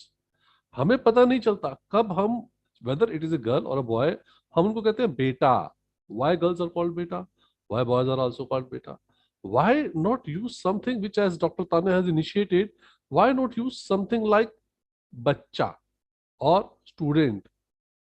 These words, which should be gender neutral, are very necessary for that reinforcement of the concept that gender differentiation should not be there. Besides that, we also provide opportunities. Simple सी बात है, cricket खेलना है तो लड़कों की team होगी, और अगर रंगोली बनानी है या कोई फूड कुकिंग कंपटीशन है तो उसमें लड़कियों की टीम होगी. Why girls can't play cricket? Our girls women team is bringing laurels to the country now. So these levels of discriminations which we are putting in, which are initiated from the very beginning of the life, are carried on, and it is in the higher education institution that we can develop certain practices, or we can reinforce with the help of certain social activities, or we can put the girls into some active roles, or we can put the equivalent roles of boys and girls together so that they could get the same perspective, whereas the gender discrimination, the rules, the definitions that Professor Tanya has already stated. You talk about curriculum. Curriculums have also been designed as per the gender discrimination concept, mainly the science curriculum. I talk about especially the engineering curriculum. If you see any engineering college, in that classroom, the whole classroom, 180 students are sitting, 5 girls and 175 students are boys. Why? Because the curriculum is drafted in such a manner कि field work तो लड़कों का काम है, और घर बैठ के काम करना, सिलाई कढ़ाई करना, खाना बनाना, बच्चों की देखरेख करना, ये सब लड़कियों का काम है. So our curriculum has been drafted in such a manner that girls prefer taking humanities kind of curriculum, and boys prefer the curriculums which are scientific in nature and which are practical in nature, which are actually more or less bread earners. Our classroom teaching learning process, हम कई बार बोल देते while teaching the students, ये लड़की अपने घर का, अपने बच्चों का बहुत ध्यान रखेगी. आज की डेट में भी if we all observe, हम अपने स्टूडेंट्स को रोल अकॉर्डिंगली असाइन करते हैं. जहां पर भी थोड़ा सा एग्रेसिव रोल चाहिए होता है, अगर हमें सपोज स्पोर्ट्स का कोई टूर्नामेंट करवाना है, in that we are going to prefer boys for heading the team, and we will prefer girls for anchoring, girls for concluding, girls for writing certificates. Why? Because we prefer that boys are aggressive by nature, boys are bold, girls are quite soft, girls can manage the soft works. They can manage the works like household chores, etc. Besides, when we talk about our textbooks also, हमारी textbooks, I can't still see, अभी हमने इतनी सारी slides देखी, उसमें there were the descriptions of only 2-3 female candidates. Rani Lakshmibai, Jyotiba Rai Phule, and one lady that sir talked about. 3 लोग. And when we talk about the male candidates, we have got n number of candidates. यही हाल हमारी पुस्तकों का है. In our books itself, it is completely biased. Most of the topics are based on Gandhi ji, Nehru ji, Subhash Chandra Bose, Bhagat Singh, Chandrasekhar Azad. But where are the girl warriors? Where are the girl freedom fighters? Where are the girl goddesses even? So we are left with kind of a real biased representation of the gender roles. तो बच्चे वही सीखेंगे जो उन्हें हम इन books के through पढ़ाएंगे. Then we have got our peers also. In case of peers, we observe that our gender segregation is always there. हम अगर अपने peer group के साथ कुछ खेल खेलना भी शुरू करते हैं, in that case, boys are engaged into their own group play. Girls are engaged into their own group play. So ultimately, both have got formation of their personal groups, जिसमें the same sex group plays a different kind of play. Boys, as you can see, are mostly into cricket, kabaddi. Girls are mostly seen in ludo, carom, like chess. Chess generally is preferred nowadays by girls also. So these peer groups influences the formation of this gender concept in the mind of the students even at higher levels, which is to be taken care of. So to conclude, I would like to say that it is not the student जिसका हमें higher education में ध्यान रखना. These are the responsibilities of the parents along with the teachers. Both of the teams have to work together. Both of them have to see कि हमें बच्चे को pink नहीं देना या बच्चे के माइंड में पिंक और ब्लू की सेग्रीगेशन नहीं देनी. हमें बच्चे के लिए एक डेवलपमेंट जो करनी है, that should be free of some kind of gender biasness. एक बच्चा अगर स्कूल जाता है और वो अपने स्कूल में जाके क्वेश्चन करता है कि मैडम मेरे को भी नेल पेंट लगाना है, तो teacher should be able to give an appropriate answer instead of नहीं कि लड़कियां लगाती है, लड़कों का काम नहीं है. Girls can wear boys outfits, but boys never wear girls' outfits. What are the answers to these questions? If we take care of these kind of questions in the childhood itself, and we build up our curriculum in such a manner that when the child comes to the higher education institutions, we are not facing these kind of gender biasness or gender inequalities, hopefully we would be able to get a better world for the upcoming generation. Hope it helps. Thanks everyone for listening. Due to the constraint of time, I'll keep everything limited. Thank you everyone. Thank you, sir. Thank you, sir. Thank you so much, sir. The next presenter is Dr. Sobhna Jeet. Ma'am, are you present here? Kindly raise your Dr. Sobhna Jeet, ma'am. Sobhna ji, just open your camera.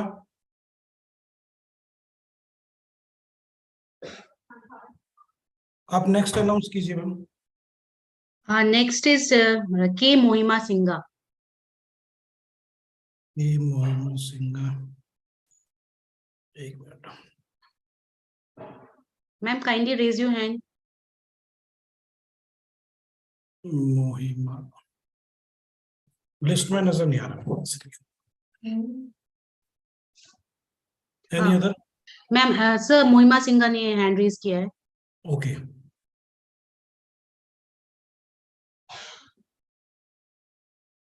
Yes, ma'am, you can start. You are co-host now.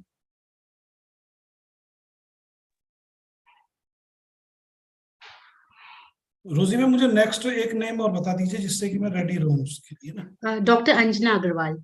ठीक है.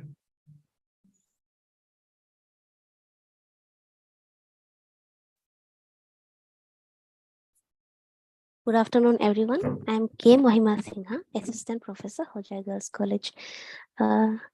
Hope I'm audible and everyone can see my slide. Yes, ma'am, it's visible. Okay. So here I present my paper, Gender Equity and Sensitization in Higher Education Institution. So, 1 minute. Okay. Gender equity is when all the people are respected without any discrimination based on their gender. They are given equal opportunities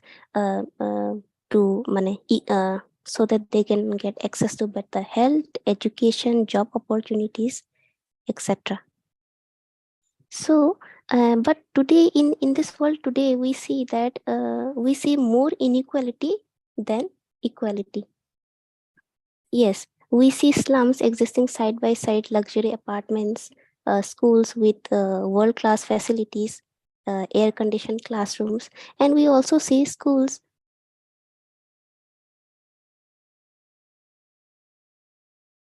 around. Yes, there are striking difference between what the law has promised and what we see around us. And people can have different goals and objectives, and not everyone can succeed equally. Okay. Committing to the idea of equality does not mean eliminating all differences. Yes, ऐसा हो सकता है कि दो suppose एक लड़की है और एक लड़का है, उनको कुछ लाइक सपोज कहीं पे सिलेक्शन चाहिए, कोई स्पोर्ट्स चल रहा है, उनको सिलेक्शन चाहिए, तो क्या होता है, अगर इरेस्पेक्टिव कि वो लड़की है लड़का है, उन दोनों को ही हम सिलेक्ट कर, वो दोनों ही सिलेक्ट हो जाते हैं, कोई जेंडर डिस्क्रिमिनेशन नहीं होता। एंड उसके बाद गेम तो क्या होगा, वो लड़की क्वालिफाई कर जाती है लेकिन वो लड़का क्वालिफाई नहीं कर पाता। इन दैट केस हम ये कहेंगे कि हाँ, जेंडर इक्वलिटी सर्व हुई है, क्योंकि दोनों को अलाउ किया गया था उस ये के लिए, उस टूर्नामेंट के लिए या उस स्पोर्ट के लिए, एंड उसके बाद वो लड़की क्वालिफाई कर पाई एंड वो लड़का क्वालिफाई नहीं किया, दैट इज डिफरेंट। सो तभी हम बोलते हैं it simply suggest that the treatment we receive and the opportunities that we enjoy should not be determined by birth और our social circumstance. And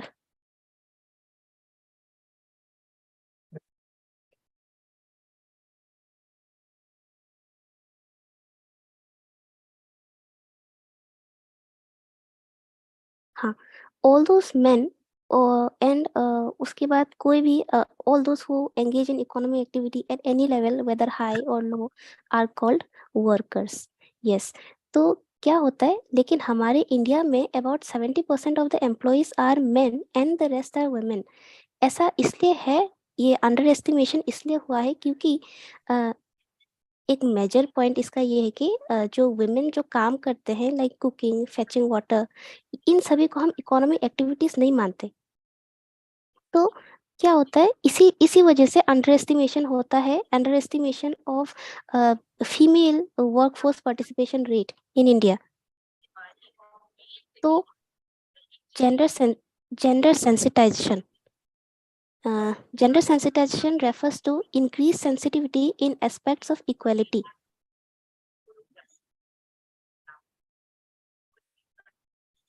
If a person is not sensitive to the needs of a certain sex, he can avoid understanding the opposite sex. तो हाँ, तो gender sensitisation तब होगा जब हम क्या करेंगे, जब हम स्टूडेंट्स को अपोजिट सेक्स के नीड्स और वांट्स के बारे में उनको मतलब सेंसिटाइज करेंगे। we'll make them aware about the rights available to them, and the students should be taught basic concepts like gender roles, gender stereotypes, gender division of labor, gender discrimination, gender violence, masculinity, patriarchy, gender equality, hindrances in women education, etc., or the various ways in which we can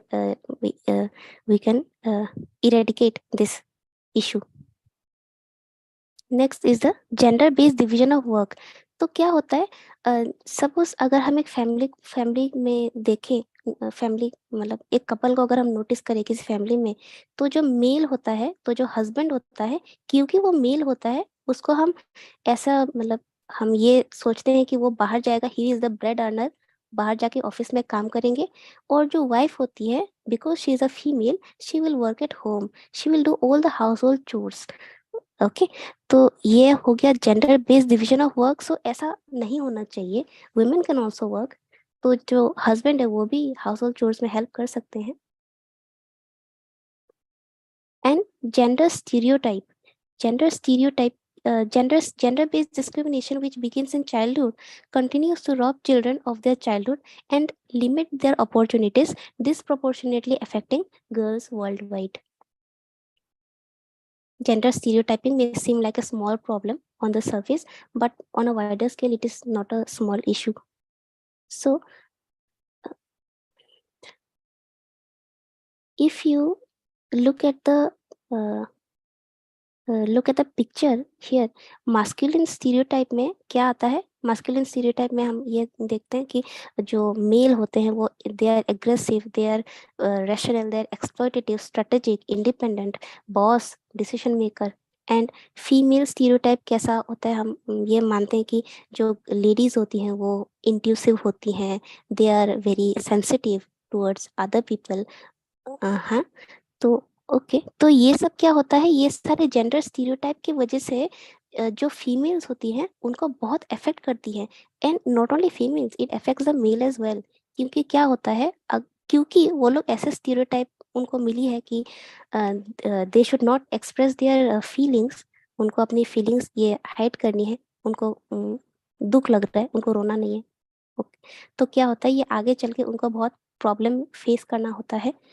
because of such gender stereotype दोनों को face करनी पड़ती है. Next is sex and gender. तो sex क्या होता है?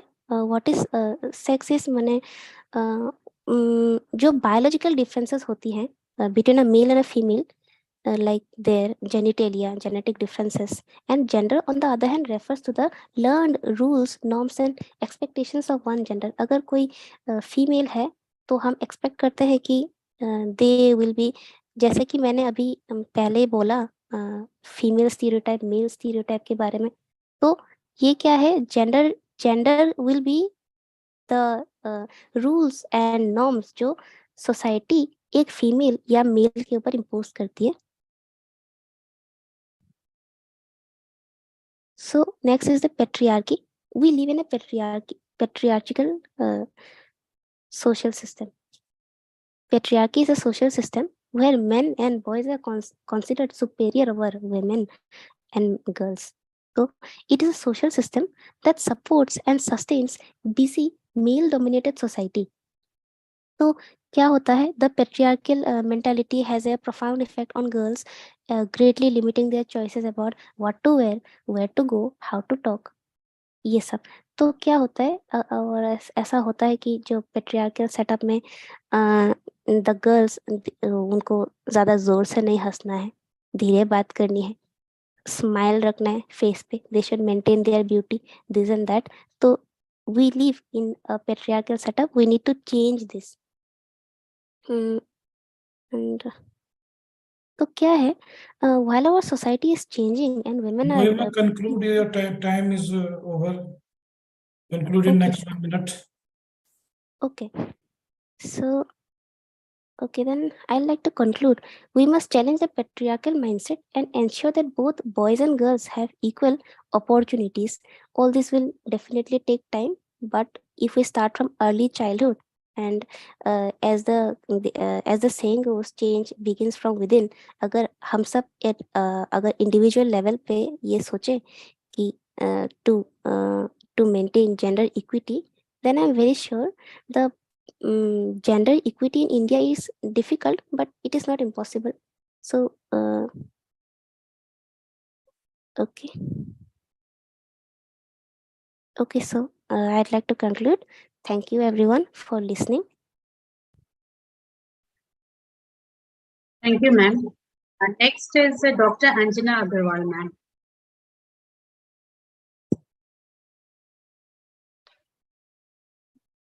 रोजी मैम, उससे पहले आप डॉक्टर शोभना जीत को बुला लीजिए, वो अवेलेबल है. Yes, ma'am. Shobhnajeet, ma'am. Ma'am, next you can present. Yeah. So good afternoon, everyone. Good afternoon, Tanya ma'am. So thank you so much, Dr. Sanjay sir, for giving me an opportunity. I was not well, so I couldn't join at my at my turn. Thank you so much for giving me chance. I've not prepared a PPT, but I'm ready to share my thoughts on this gender sensitization and gender equality, which is one of the favorite subject, one of the favorite topic for all the women across India, I guess. Right. So I'll take only 2 minutes first to understand that what is gender parity and then what is gender equality. Then I'll come up with a few suggestions which, as a researcher, as educationist and academician, we can take charge over it. So number one, gender parity, as I think that gender parity is a concept which is measured in numbers. It speaks about the same percentage of boys and girls entering the education system and participating in both the primary and secondary cycles as compared to their respective age groups.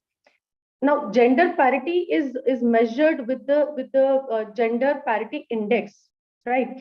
And as far as gender equality is considered, gender equality is complicated idea, and it's challenging the quantification when boys and girls are given equal opportunities, approaches, and curriculum that are free of stereotypes. This is referred to as full gender equality.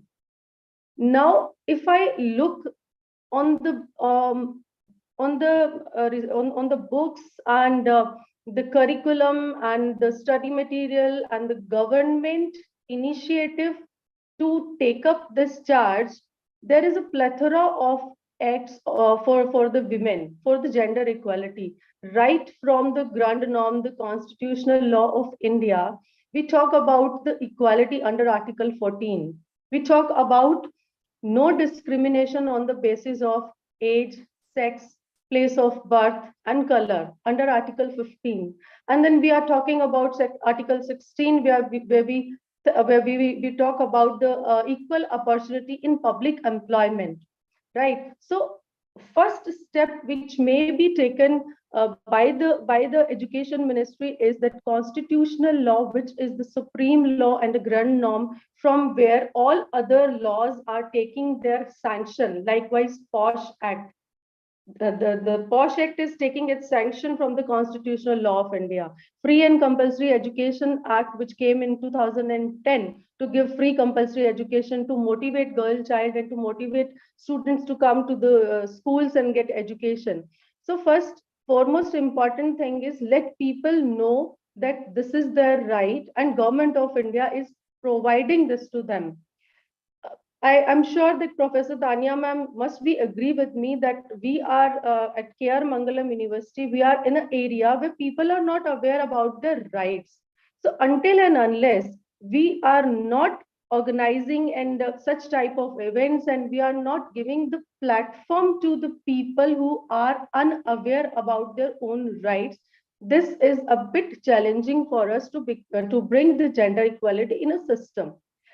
Second thing is, we all the time we say is that teacher is playing an important and crucial role to bring the gender equality. I think as a teacher, we can sometimes swap the roles. Okay, that what boys occasionally boys do now, let call the girls and ask them, okay, you come and do this, right? Each class can have a monitors, one boy and one girls.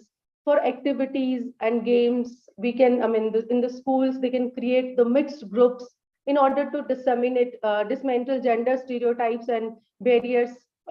We can ask boys to come up and encourage girls, create and implement activities that allow kids to accept one another on an equal footing, speak to and summon both girls and guys equally. Both girls should not be separated in the classroom in primary classes. Encourage both male and female students to take on the role of class leader, perhaps one of the each gender. Each classroom should have to monitor a boy or girl. I think second phase where the charge can be taken as parents or a home itself. Of course, we are Indian and we are living with the patriarchal society system in India, right, where father is the karta of the family. So whatever we have already learned in a home, my previous speakers were in discussing in detail that girl has to behave like that. If you are a girl, you cannot do this and you can do this. So first, I think as a parent, we should unlearn whatever we have learned in a childhood, and then relearn that yes, now it's the right time to come over for such challenging job and bring equality in the system. Of course, it is not an easiest task to change the stereotype thinking of the family, but government of India has a plethora of research, the plethora of act and plethora of schemes to uplift this section of the society. So need is to aware them and to give them platform where they can come up with their own ideas. So thank you so much for organizing in such conference, such national conference on these types of topics which are rarely been organized, and thank you so much for giving me opportunity to present it. Thank you, sir. Thank you so much, ma'am. Next is Dr. Anjana Agarwal, ma'am.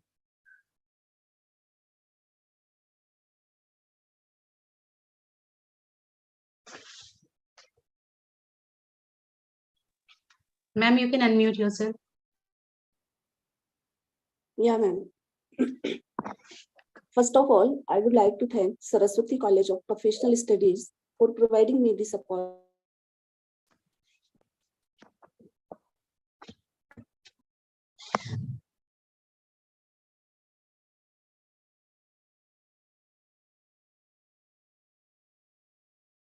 Technical issue है ma'am, तो फिर I am here to present my views. चलिए. I am here to present my views on gender equity and sensitization in higher educational institutions.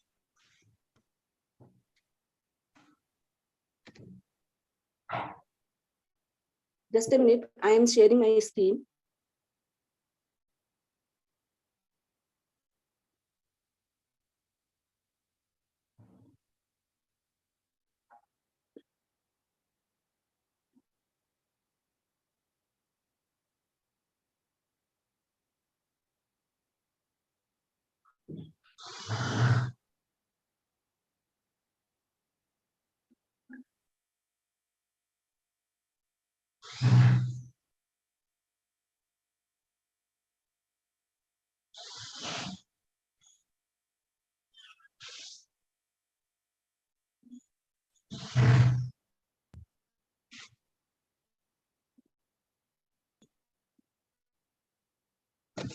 Is it visible, sir? Yes, ma'am. Okay.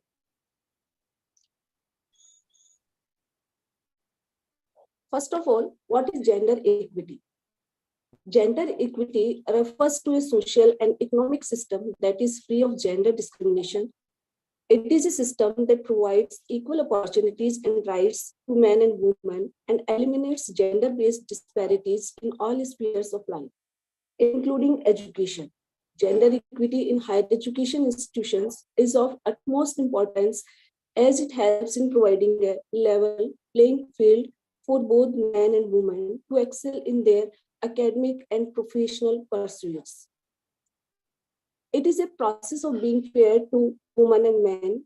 To ensure fairness, strategies and measures must often be available to compensate for women's historical and social disadvantages that prevent women and men from otherwise operating on a level playing field.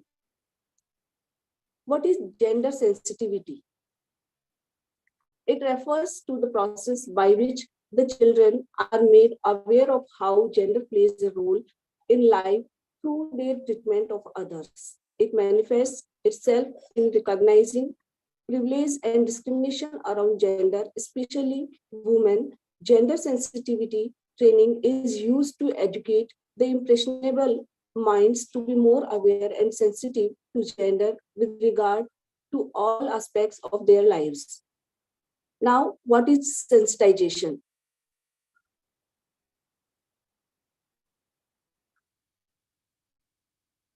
What is sensitization?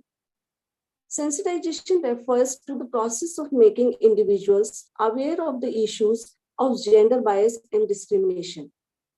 sensitization in higher education institutions is important to create a more inclusive and respectful academic environment where everyone is treated equally and with dignity. It helps in promoting a culture of equality and respect where everyone is valued for their contribution and achievements. Gender sensitization is the process of changing the stereotype concept or idea to the modification of behavior by raising awareness of gender equality concerns. There are many factors which are influencing gender discrimination, and these factors are social factors, cultural factors, and economic factors. Most of the country has a strong patriarchal system where men hold authority over female family members and inherit a property, and this custom where inheritance passes from father to son. In decision making also, women have less authority than men to legal recognition and protection, as well as lower access to public knowledge and information, and less decision making power both within and outside the home. This is also one of the reasons for inequality in gender and education. Female literacy rate of developed country are satisfied while ranking position developing and underdeveloped country not good. Gender-based violence is also an important factor, such as rape, sexual assault, insult to modesty, kidnapping, abduction, cruelty by intimate partner or relatives, importation or trafficking of girls, persecution for dowry, indecency, and all other crimes are practiced on women. Dowry system in our society also contributes to gender discrimination by influencing the perception that girls are a burden on families. In cultural factors, religious rituals, which can only be performed by males for their parents after life, sons are often the only person entitled to performing funeral rites for their parents. It is also a factor which influencing gender discrimination. In economic factors, there are large disparities between men and women in terms of status and access to workplace property rights. Although women have equal rights under the law to own property and receive equal inheritance rights, while women are at a disadvantage in their practical life. Now, the need for gender equity and sensitization in higher education institutions, addressing gender bias and discrimination, promoting a culture of equality and respect, providing equal opportunities, improving representation of women in leadership positions, addressing the root causes of gender inequality. Challenges in higher education institutions. Higher education institutions are faced with a number of challenges when it comes to promoting gender equity and sensitivity. One of the biggest challenges is the persistence of gender stereotypes and discrimination, which can lead to a lack of female representation in certain fields of study and leadership positions. For example, women are underrepresented in science, technology, engineering, and mathematics fields and are often paid less than men for the same work. This can result in a lack of role models and a lack of visibility for women in these fields, which can discourage young women. Anjana ji next 1 minute में conclude कीजिए, देखिए time का ध्यान रखिए. Okay, sir. From pursuing careers in these areas. Strategies to promote gender equity and sensitization in higher education institutions. We can follow these strategies: curriculum development, faculty development, student engagement, research, sensitization program, gender inclusive policies, gender responsive curriculum, support system, monitoring and evaluation. Besides these, we can also make a gender sensitization cell in higher education institutions. And we have these objectives of this cell to make the young boys and girls gender sensitive and create positive values that supports the girls and their rights, to provide overall guidance to the peer group in integrating or mainstreaming gender in all activities of the institution in the form of focused group discussions, debates, poster making competitions, etc., to provide an integrated and interdisciplinary approach to understand the social and cultural construction of gender that shapes the experiences of women and men in society, to generate the awareness in regard to equality in law, social system, and democratic activities. In the last, I want to say that gender equity is not a fight between two genders, that is men and women, but this is a fight of our thoughts, our behavioral changes, and basically related to ourselves. Thank you. Have a nice day. Thank you, ma'am. Next is Dr. Arpita Ben Tulsi Bai Patel.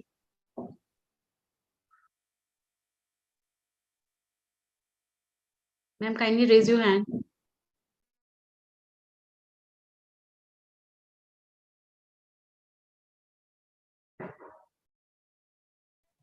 Dr. Arpita has raised her hand. Rosie, ma'am. Yeah. Sanjay sir, kindly unmute her.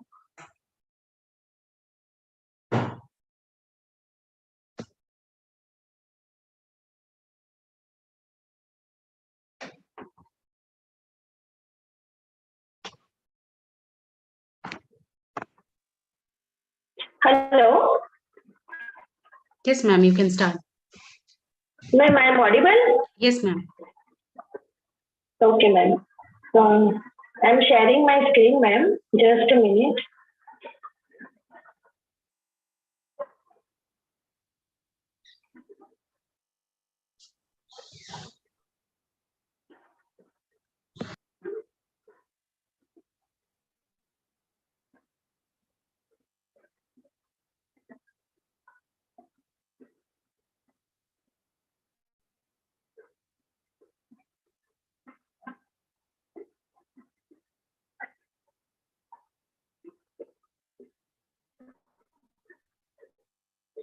Hello, ma'am. Hello. Yes, ma'am, it's visible. Visible, ma'am. Okay, okay. Thank you, ma'am. Just a second. Very good afternoon to everyone. Myself, Dr. Arpita Patel, and my today's presentation topic is gender sensitization and the role of education. First of all, gender हम किसे बोलते हैं? वो society made है, means man ने ही बनाया है. Main and women, वो बिहेवियर एक्सपेक्टेशन दोनों के आधार पे हम मैन और वुमेन दोनों को हम अपने आप ही उनको आइडेंटिफाई करते हैं. जेंडर सेंसिटाइजेशन क्या है? जो जेंडर इक्वलिटी नहीं है हमारे समाज में, उनको पहचानना, मीन्स के जो जेंडर इश्यूज है उसके प्रति हम चेंज लाना चाहते हैं. तो changing how they act towards them in order to bring about revolutionary change in society. तो जो जेंडर इश्यूज है उसमें हमें अवेयरनेस लानी है, उसको हम जेंडर सेंसिटाइजेशन कहेंगे. हमने समाज में एक जो ऐसे स्टीरियोटाइप ऐसे नक्की करके रखा है कि मैन और वुमेन क्या करते हैं. तो वुमेन सिर्फ घर में कुक करती है, क्लीन करती है, घर में रहती है, लॉन्ड्री करती है, वो एकदम से ऐसे ओबीडियंट होती है, अपने घर को ही संभालना, बच्चों को संभालना, मैन का सब कुछ मानना, अपनी विश कभी नहीं बताना. और मैन क्या करते हैं तो बाहर जाते हैं, काम करते हैं, अपनी कार्स, अपने इलेक्ट्रॉनिक जो संसाधन है उसको संभालते हैं, घर का कुछ काम नहीं करते हैं, मनी स्पेंड करते हैं, डिसीजन भी अपने आप लेते हैं. वो हमने इस तरह से डिसाइड करके रखा हुआ है जिसको हमें बदलना है. तो जो एजुकेशन है उसका रोल क्या है इन gender sensitisation?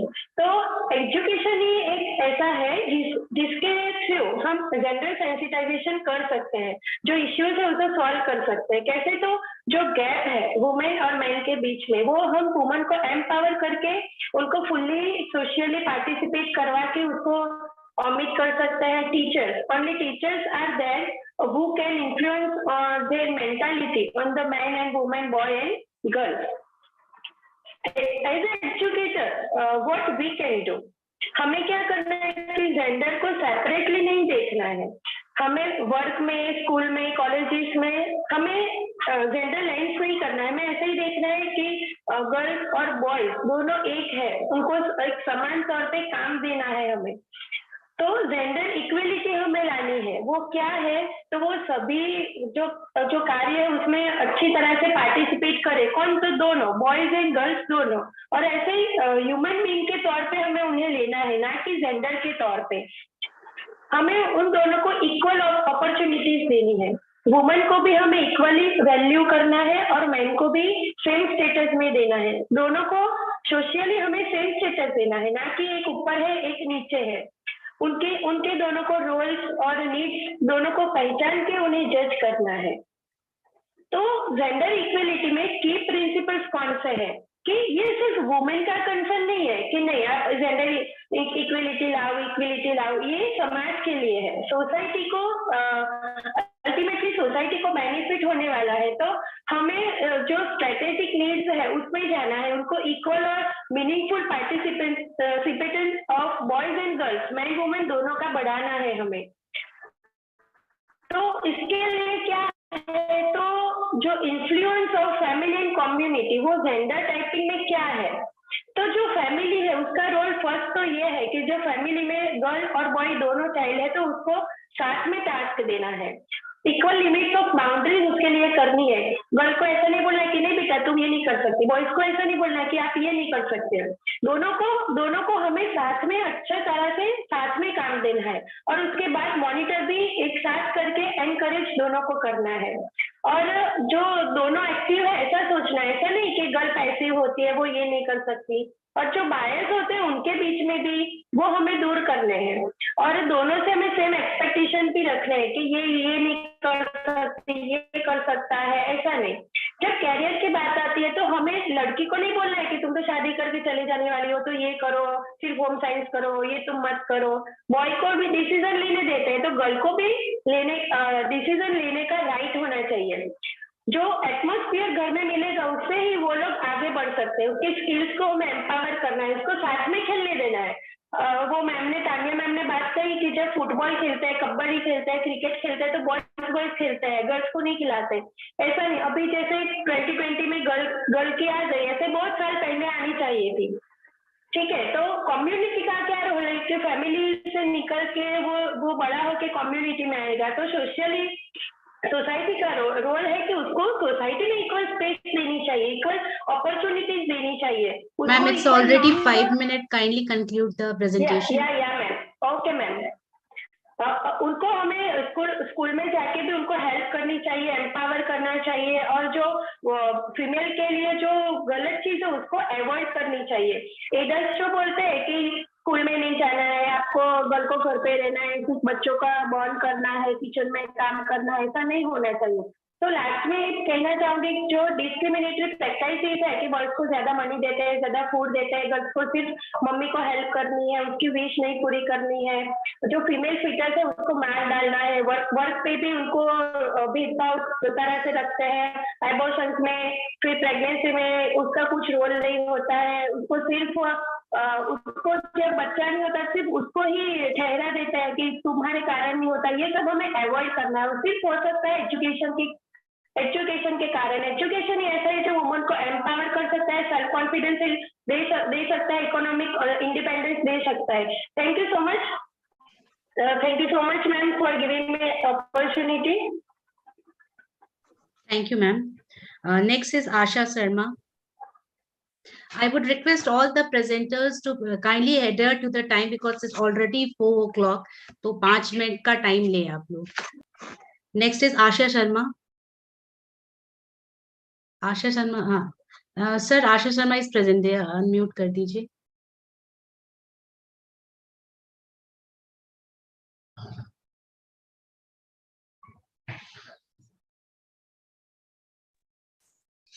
Yes, good afternoon, all the respected dignitaries. Kindly, thanks for allowing me to present my presentation.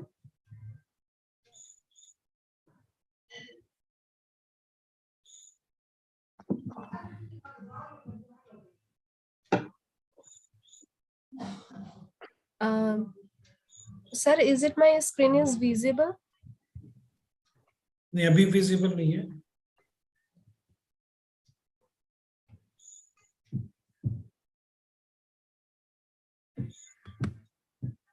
Sir, is it visible now? Yes, now it is visible. Start. Okay, sir. My topic is today's conference is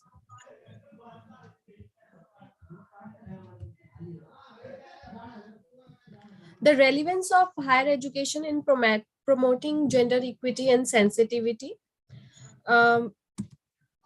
Index, abstract introduction, objective, research methodology, findings, conclusion, recommendations, and references. Introduction, if we say, हम कहते हैं कि education किसी भी wellbeing में उसकी आदतों का निर्माण करती है. अगर हम इस केस को मानते हैं तो फिर हमें एजुकेशन के थ्रू एक इक्वल पार्टिसिपेशन देना है मैन और वुमेन को, जहां वो अपने अच्छे डिसीजन मेकिंग कर सकें. जेंडर एनरोलमेंट का जो गैप हम एजुकेशन में देखते हैं उसको रिड्यूस किया जा सके और इक्वालिटी हम लर्निंग प्रोसेस में प्रोवाइड कर सकें, उनको एजुकेशनल आउटकम्स इक्वल दे सकें और उनके एक्सटर्नल रिजल्ट्स में वो इक्वालिटी हमें शो होनी चाहिए. लेकिन हम ग्लोबली क्या देख रहे हैं, हम सारे लोकेशंस में, सोसाइटी में, कल्चरल एक्सपीरियंस में हम देख रहे हैं कि बहुत सारी वायलेंसेस वुमेन्स और गर्ल्स के खिलाफ हो रही हैं. और इनिशियली चाहे वो सेक्सुअली हो, फिजिकली हो, मेंटली हो, सोशली हो, लेकिन आज भी हम चाहे कितना ही कहें कि हमने वायलेंसेस को कम किया है, हमने बहुत सारी कमेटीज बनाई हैं, हमने बहुत सारे रिकमेंडेशंस दी हैं, लेकिन आज भी वुमेन्स जो है वो डिस्क्रिमिनेशन फेस कर रही हैं, बहुत हैजार्डस कंडीशंस फेस कर रही हैं, डिप्राइवेशंस में हैं, उनको सिविल राइट्स मिले तो है लेकिन वो उनको प्रॉपर फॉलो नहीं कर पा रही हैं. So these are consequences. Now, objective of the study. The goal of this study is to address issues in gender equality and encourage participants to pursue solution, to create awareness among people for gender equality and sensitivity, to effectively implement gender sensitive programs and policies. People must be open-minded and objective in their thoughts and deeds. This paper seeks to discuss how universities of higher education, higher learning in India are working to educate students about gender issues and ensure that all youth learn about and respect civil rights. Research methodologies, we follow reviews of books, secondary data analysis, review of research papers. Gender sensitization. What is gender sensitization? A lot of words said already, but gender sensitization involves, excuse me, sir. Yes, gender sensitization involves raising awareness of gender issues at all levels of society. It involves recognitions, the contributions that men and women had made to society's advancement in addressing their needs through institutional and policies framework. Persons are made aware to their rights as citizens, how to stop sexual harassment, how to exercise their freedom and equality, and how to appreciate and accept people of different sexual orientations and topics. Why gender sensitizations are important. Globally, now we are in higher education, average wages, if we see high average wages of women in workforce is less than 24%. Only 22% of national lawmakers were women are of August 2015. Only 14% of India's 542 Lok Sabha seats are held by women. 35% of women have reported experiences violence from relationship globally, and discrimination still exists in India and is evident at every level of society. So the overall sensitivity, understanding and knowledge, gender inequality can all be increased through increased gender awareness. And in order to create a new reform society where women are generated equal rights and status with men in every aspects of life, men will also put aside their pride and work diligently to eliminate oppressive systems. Sensitization to higher education. Teacher can help people develop healthy attitude about gender issues that will prevent them from engaging in act of violence and prejudice against other gender. In order to empower all women and girls by the year 2030, the UNESCO has decided to promoting gender equality and by official and informal education system for earlier childhood to higher education. What major steps to taken for gender sensitization in India? Promotion for gender parity in education was heavily emphasized by the Kothari Commission, the National Policy on Education, and the Program 1992 of Action. The National Policy on Education placed a strong emphasis on the use of education as a case style of fundamental transformation in the status of women. And India's 9th plan suggests training session, conservations, workshops, etc. So UGC refresher course for teachers in women's studies periodically provided there in order to assess the procedure and guarantee the protection and safety for females on the campus, as well as gender concern orientations program. The UGC established task force in January 2015. Kindly conclude your session. It's already 5 minutes 45 seconds. Okay, ma'am. According to a study published by the UGC in 2013, Saksham missions is already established for the gender sensitization on campus, and administration orientation program at higher education institutes must include a lesson. Now, if we conclude, gender equity in education to be achieved if we co-education of boys and girls or equal rights to learning process for all sexes in education. Women should be raised to the same level as men in all religious, social, political, and economic situation, and equality between the sex should be attained. And at last, gender equity and sensitization in curriculum and co-curricular activities should be promoted to promote equity cell in colleges and higher level of educations, to create gender sensitization action plan. Quarterly magazines, we can promote these speaker session, we can promote orientation and induction program में हम लोग gender sensitivity या gender equity से related lectures को promote कर सकते हैं, movies screening कर सकते हैं, प्रॉपर हायर एजुकेशन में कॉलेजेस में काउंसलिंग कर सकते हैं, मेंटरिंग कर सकते हैं. Okay, and last and but not least, हम जेंडर ऑडिट करा के हम इस इक्वालिटी को और जेंडर सेंसिटाइजेशन को खत्म कर सकते हैं. Thus, the conclusion in our society, gender equality is still seen, but if we promote education need gender equality in order to attain quality development, performance in education, and current situations, we can follow these all recommendations that can remove the gender inequality from the higher education. Thank you so much, ma'am. Thank you, ma'am. Next is Srinidhi NR. Are you present, ma'am? Kindly raise your hand. After Srinidhi NR, Vivas Mandal, sir. Srinidhi is present here. Srinidhi is available. Yes, sir. I am their co-host. And thereafter, Vivas Mandal. Vivas Mandal is not available. So you can. Okay. After Vivas Mandal, Monica Kurana. Yeah, Dr. Karna is also not available. ठीक है. Niti. Srinidhi, unmute yourself.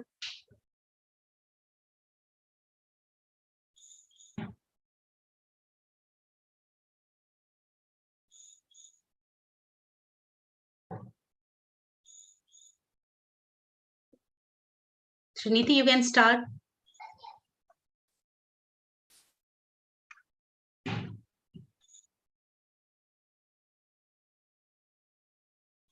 After Niti, only 3 candidates left, na? Yes, sir. Okay. Where is Niti? She has raised her hand, sir, Srinidhi. Is my screen visible? Her screen is not visible, Srinidhi. Monica. Monica.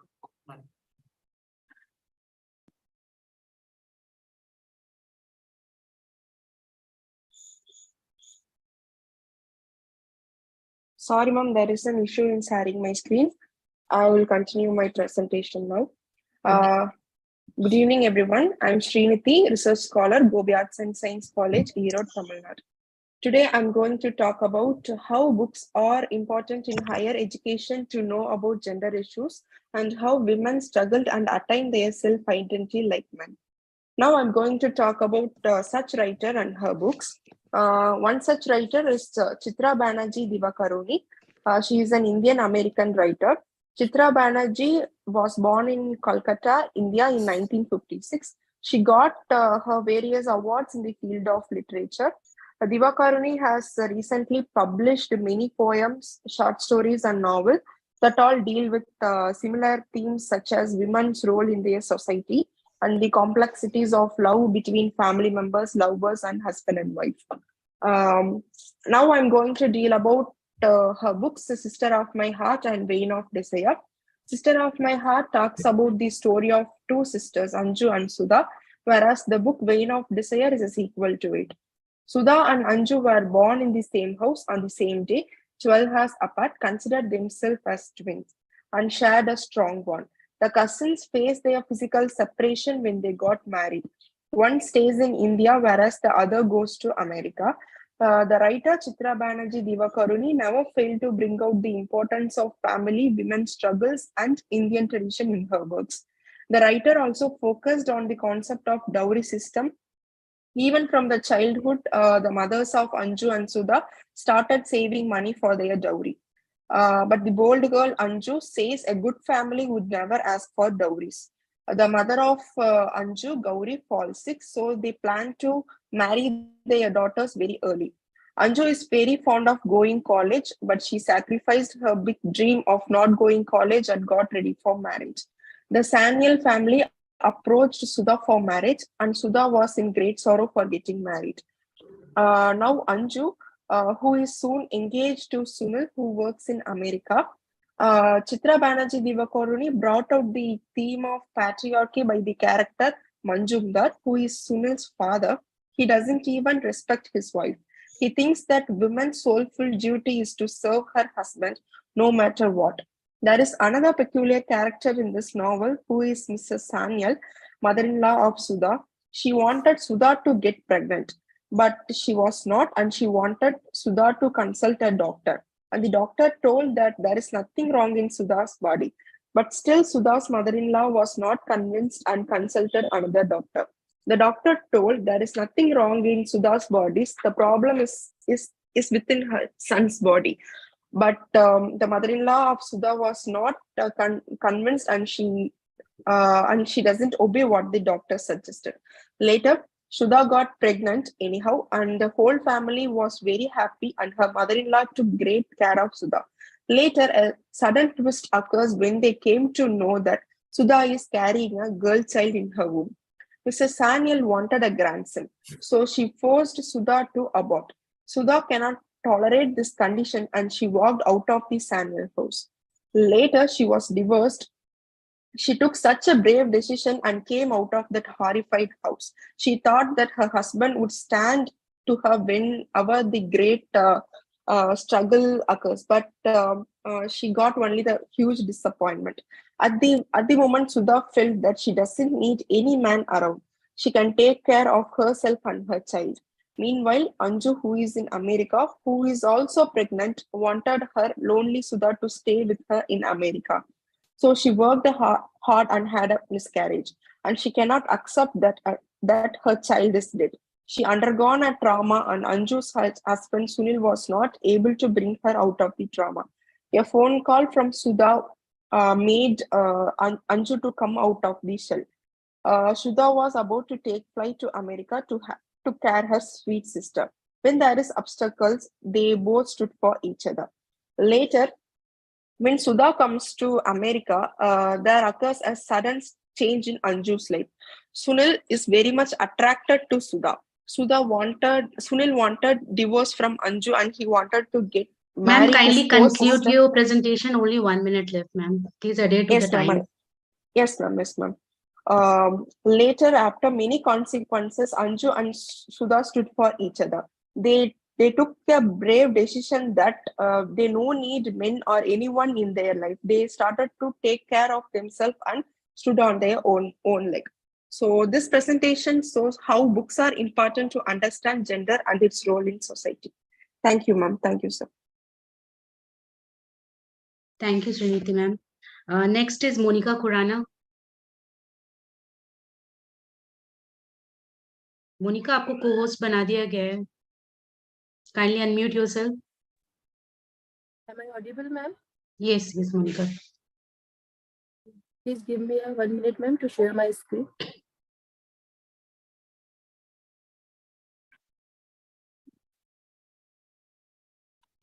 Is it visible, ma'am? Yes, Monica, it's visible. Good afternoon, everyone. Thank you so much to give me this opportunity to present my views and be a part of this event, which is held by Saraswati College, Ghaziabad. I'm Monica Khurana, research scholar from Lord's University, Alwar. Then my topic is gender equity and sensitization in higher education institutions.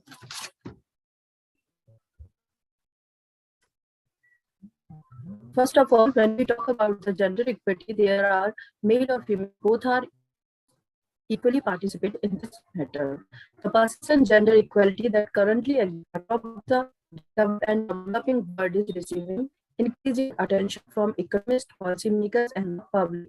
हम बात करते हैं यहाँ पर gender equality, वहाँ पर एक word आता है इक्वलिटी, जो कई जगहों पे फैलाया जा रहा है.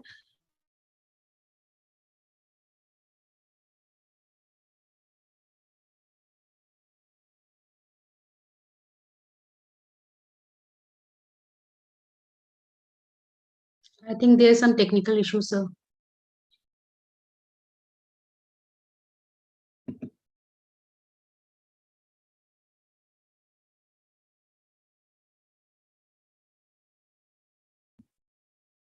रोजी मैम, कॉल नेक्स्ट वन बाद में हो जाएगी. Next is P. Sankavi.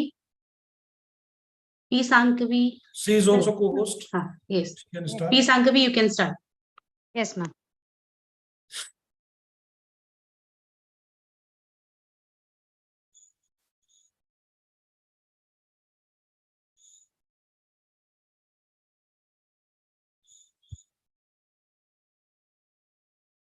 Is my screen visible, ma'am? Yes, yes.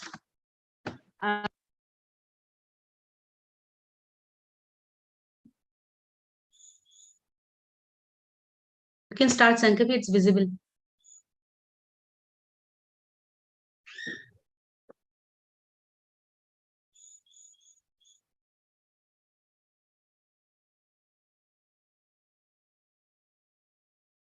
And is Kamlesh Khurana available?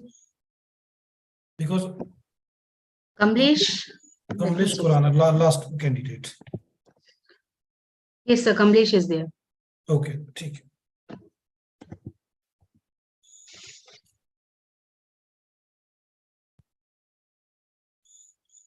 You can start, Sankavi. Is there any problem?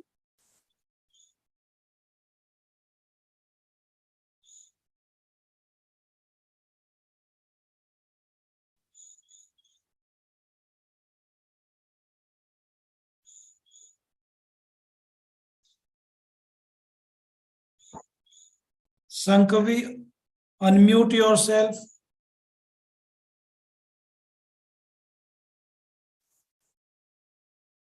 Sankavi.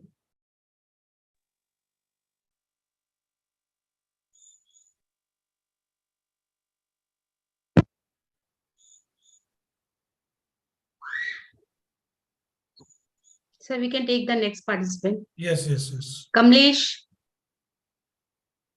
Kamlesh, raise your hand.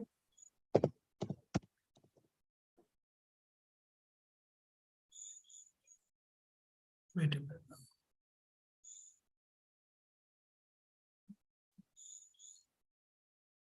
Kamlesh, yes.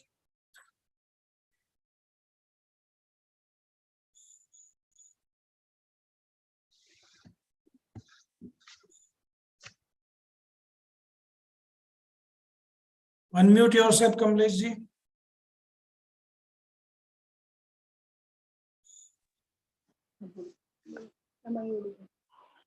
Am I audible, sir? Yes, audible. You can start. Okay, sir. Good afternoon, ma'am and sir. मैं आपका आभार व्यक्त करती हूँ कि आपने मुझे इस अवसर पर अपनी सहभागिता देने का अवसर प्रदान किया.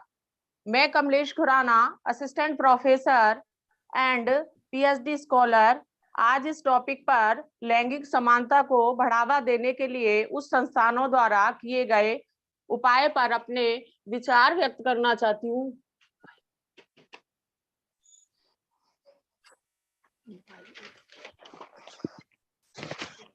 लिंग असमानताएं जो वर्तमान में विकसित एवं विकासशील देशों में मौजूद है, उन्हें कैसे इन असमानताओं को दूर करने के लिए जो हमारे उच्च निकाय संस्थान है, उनके द्वारा अथक प्रयास किए जा रहे हैं। जैसे महिला सशक्तिकरण प्रकोष्ठ संस्थानों में स्थापित किए गए हैं। महिलाओं को हर क्षेत्र में आर्थिक, सामाजिक, राजनीतिक क्षेत्र में भागीदारी दिखाई गई है, क्योंकि माँ को ही प्रथम पाठशाला माना गया है।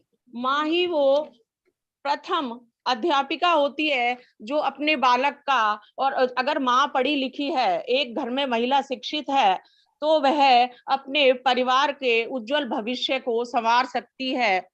तो इसके लिए जो अनेक प्रयास किए गए हैं वो हैं, पहला है जैसे सुरक्षा, संस्थानों में कर्मचारियों को सुरक्षा प्रदान की गई है। जैसे बायोमेट्रिक, कॉलेज में जब वो बालक प्रवेश करता है तो सीसीटीवी कैमरे लगाए गए हैं और उनको ट्रैक किया जाए, क्योंकि यौन शोषण, लैंगिक जैसी जो समस्याएं क्रिएट होती थी, उसके निवारण के विरुद्ध भी कई समितियों का निर्माण किया गया है।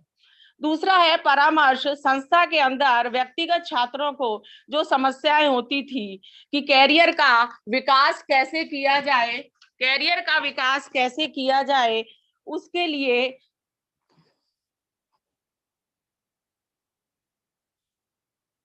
लिए केंद्रीय विकास नामक आवश्यकताओं को पूरा करने के लिए एक बहुत अच्छी तरह से कार्यात्मक प्रणाली बनाई गई है।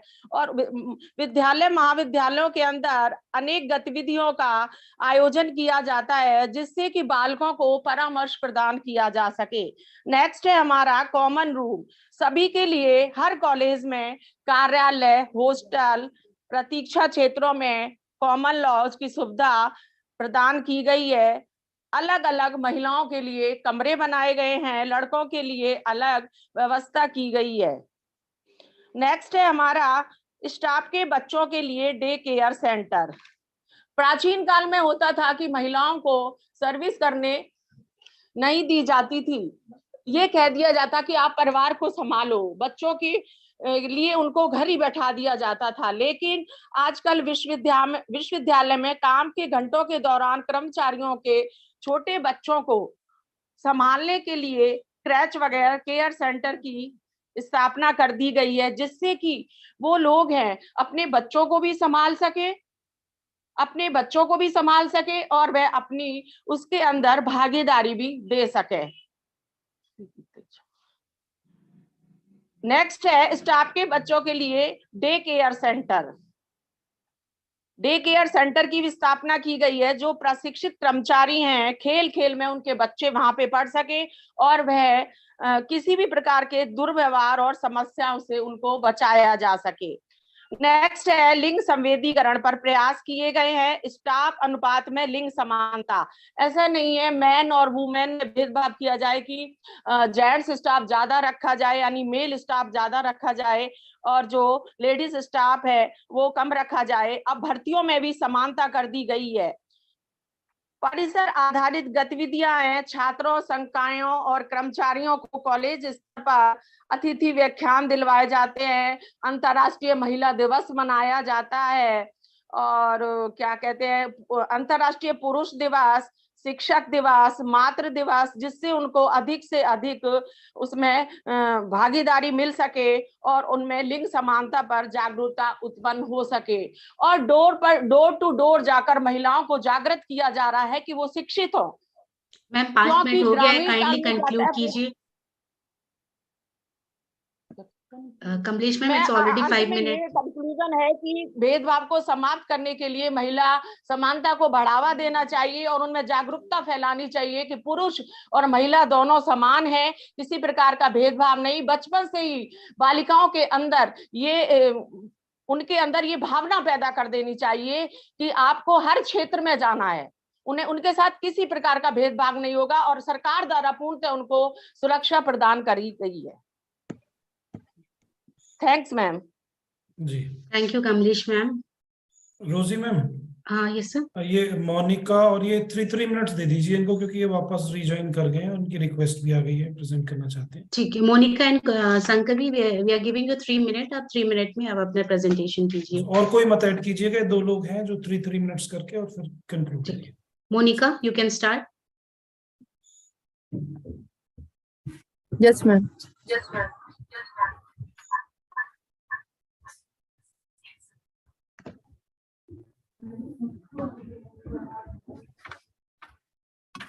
Okay, ma'am. The topic is gender equity and sensitization in higher education institution. The passage on gender equality that currently exists across the developed and developing world is receiving increasing attention from economists, policymakers, and the public. There are so many institutions which provide so many facilities for women empowerment, women rights, and women regulation. Then they establish committees. They establish women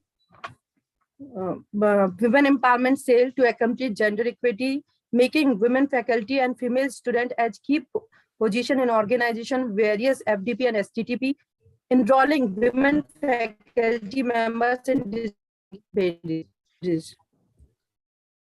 There are some facilities provided for women in terms of safety and security. When we talk about the safety and security, the institutes provide top priority to give security and safety to their employees, even they are male or female. They provide proper arrangement or staff shifting, entry and exit of pupil and vehicles. The campus is under monitoring of CCTV camera surveillance and tracked regularly. Committees are established against sexual abuse, ragging, and grievance redressal.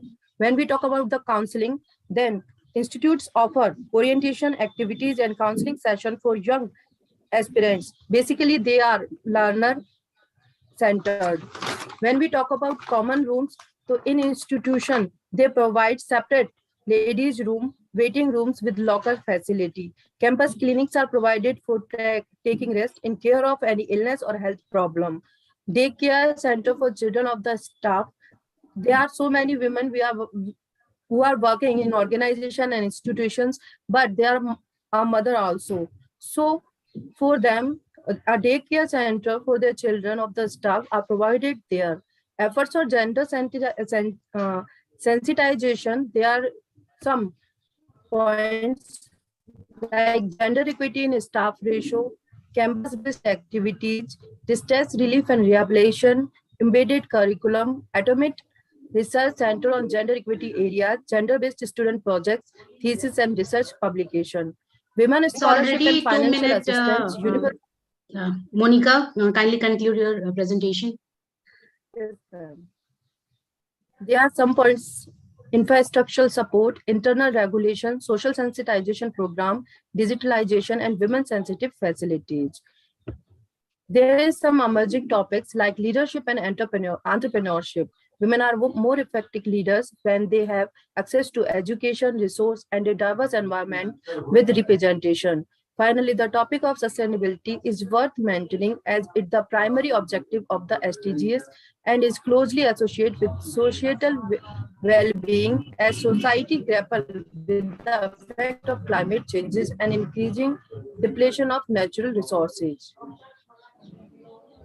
When we talk about the research and conclusion, through a novel approach combining method of text mining and social network analysis, we examine a comprehensive body of literature comprising 15,465 papers published between 2000 and mid-2021 on topic related to gender equality. We identify a set of 27 topics addressed by the literature and examine their connection. At the highest level of abstraction, it is worth noting that the paper abound on the identification of issues related to gender inequality and imbalance in the workforce and the society.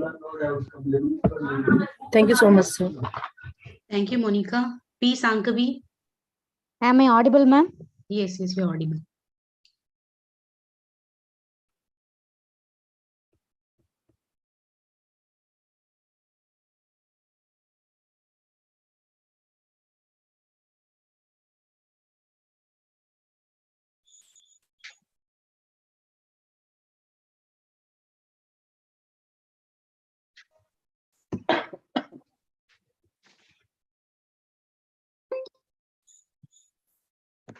Good evening, one and all present here. I am Shankavi, research scholar from Gobi Arts and Science College. The title of my presentation is Gender Sensitization, Significance of Higher Education.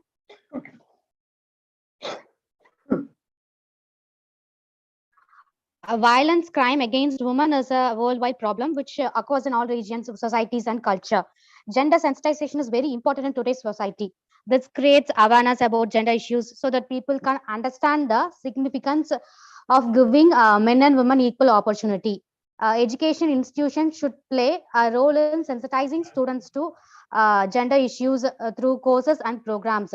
So this paper aims to promote gender sensitivity and gender equality and how the higher education institutions in India are working towards sensitizing the students to gender issues. Gender sensitization and higher education. The education is a human right for achieving the goals of equality, development, and peace. So educators can implement positive attitudes in students on gender issues. So UNESCO it promote gender equality in and through the education systems. So the 1995 Fourth World Conference on Women, it endorsed the gender mainstreaming as a necessary process for achieving the gender equality in the most effective and efficient manner. So gender mainstreaming committee are formed in colleges and universities, which plays a role in gender sensitizing students through curricula, research and career development, and also gender awareness through mass media, public lectures, workshops and conferences. So incorporating the gender issues into curriculum, implementing this gender sensitivity education for faculty and staff, the developing the mandatory training to address the gender-based violence and providing role models it's quite essential to promote gender equality. Persons involved in research, extensions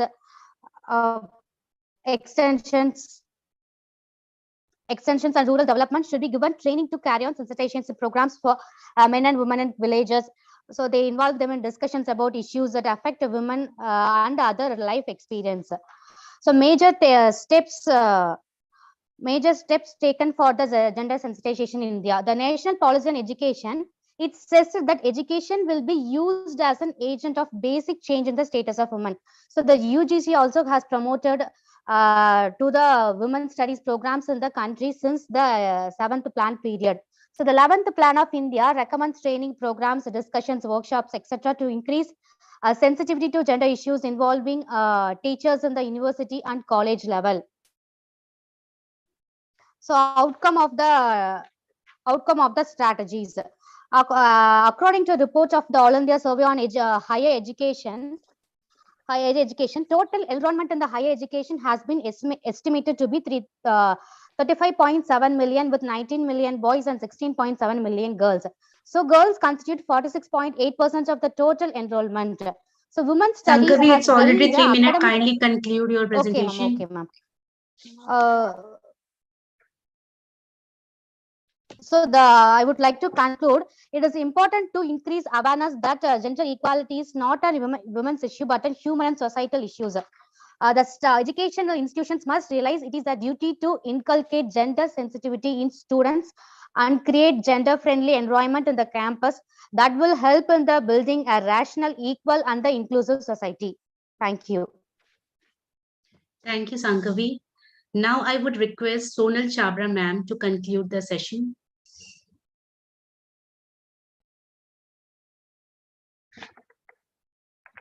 It has been a pleasure to hear the different perspectives of different people. किसी ने literature के साथ relate किया है, किसी ने UGC के norms के साथ relate किया है. Somebody has talked about their own experiences. We just need to understand that there is a difference between the word gender sensitivity and gender discrimination. मुझे हल्का सा कहीं ये लगा कि हम जब gender sensitivity की बात करने लगते हैं ना, तो we start talking about those things that females are the one who are being discriminated against. Yes, there is no doubt about it that they have been discriminated, but we need to really understand that there are fronts where males are also discriminated. मतलब हम ये बहुत आसानी से कह देते हैं कि लड़का होके रो रहा है, तो जब आप ये स्टेटमेंट देते हैं तो you are putting a pressure on that boy that you cannot cry or you are not supposed to cry. तो वो कहीं ना कहीं वो भी एक uncomfortable zone में आते हैं. So it is not always females who are on that side where they are at a disadvantage. It can be with the males also. There are certain profession, जैसे हमने बहुत छोटी सी बात करी कि शायद राजेश माकोल सर कह रहे थे कि किसी को नेल पेंट लगाना है अगर लड़के को, तो वो नहीं लगाने दिया जाएगा। वो हम में से भी कोई हो तो अनकंफर्टेबल लगने लग जाएगा कि बॉयज कैसे नेल पेंट लगा सकते हैं। तो अगर देखा जाए तो it's a discrimination for that boy also ना, because he has that need or he has that inclination, but he won't be allowed to, or he won't be encouraged to. So that kind of thing is going to be there. We all need to understand कि जब हम equity की बात कर रहे हैं ना, तो it is equity. Then वो equity के चक्कर में ये नहीं होना चाहिए कि हम females को इतनी ज्यादा importance दे दें कि आज से 10 साल बाद या 20 साल बाद हमें उल्टे टॉपिक्स पे डिस्कशन करना पड़ जाए और हमें कहीं international day of boy child भी रखना पड़ जाए, जो आज हम गर्ल चाइल्ड की बात करते हैं, बिकॉज हम females were the ones who were discriminated against. So we just need to maintain that balance somewhere, that it shouldn't happen. वो गलती कहीं हमसे ये ना हो जाए कि पहले जो सोसाइटी ने फीमेल्स को दबाया है, अब वो कहीं मेल्स के अगेंस्ट इतनी डिस्क्रिमिनेशन हो जाए कि वहां उस चीज को ऊपर उठाने की जरूरत पड़े। Rest, yes, it was a pleasure hearing all of you, because सबका अपना एक पर्सपेक्टिव है और हम जब साथ बैठते हैं और एक दूसरे से सुनते हैं तो यही चीजें होती हैं जो we learn from each other. Tanya ma'am ने जैसे सेशन स्टार्ट किया and the way she related it to Shivratri and all the other aspects, जो शायद हम नॉर्मल फ्रंट पे जब हम होते हैं तो हम उन चीजों से रिलेट नहीं कर रहे होते हैं. That was a quick, or that was a gist of this session, that yes, we need to be sensitive towards these things. We need to be gender sensitized. We need to understand these things, that when we are assigning roles or when we are assigning duties or when we are using the words in normal classroom mein jab hum use karte hain. I'm just reminded of this incident. There was this inter-college competition of Sarvottam Shiksharthi, MD University mein ye hua karta tha. And wherein all these candidates were supposed to present their talent. So there was this one candidate who was extraordinarily good, and was reciting her own poem during that talent hunt. And this female candidate, what mistake she did was कि मैं अपने पापा का बेटा हूँ. And वही एक चीज आ गई कि why do you need to be the son to your father? Why can't you just be a daughter to your father? So this is something which we all need to understand. हम अपनी capacity में बहुत अच्छे हैं. अभी किसी ने, मैं देख रही थी कि मैसेज चैट बॉक्स में डाला हुआ था, which was not something very comfortable to me, कि औरतों को बहुत ज्यादा आजादी दी गई है इसीलिए घर के कलेश बढ़ रहे हैं. भैया तुम कौन हो आजादी देने वाले? ये तो हमारा वो मतलब वही हो गया कि वर्ल्ड में जैसे अमेरिका अपना सिस्टम चला के बैठा है कि they are the ones who are dominating. You don't need to be. You are not the one who is going to decide. It's a society which is deciding. I'm not in any way saying that whether it is right or wrong. I'm just not trying to say that.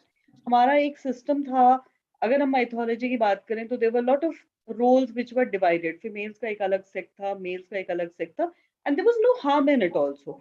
उसमें भी कोई problem नहीं है. But the point is, we just need to understand that then they both should be treated equal. Rather than कि जो वो घर पे बैठी हुई है उसका रोल सबड्यूड है और जो बाहर निकल रहा है उसका रोल ज्यादा इंपॉर्टेंट है. तो अगर हम दोनों को इम्पोर्टेंट समझते हैं और वो घर पे बैठी है और वो बाहर जाके काम करे तो भी कंफर्टेबल है, तो भी कोई इशू नहीं है.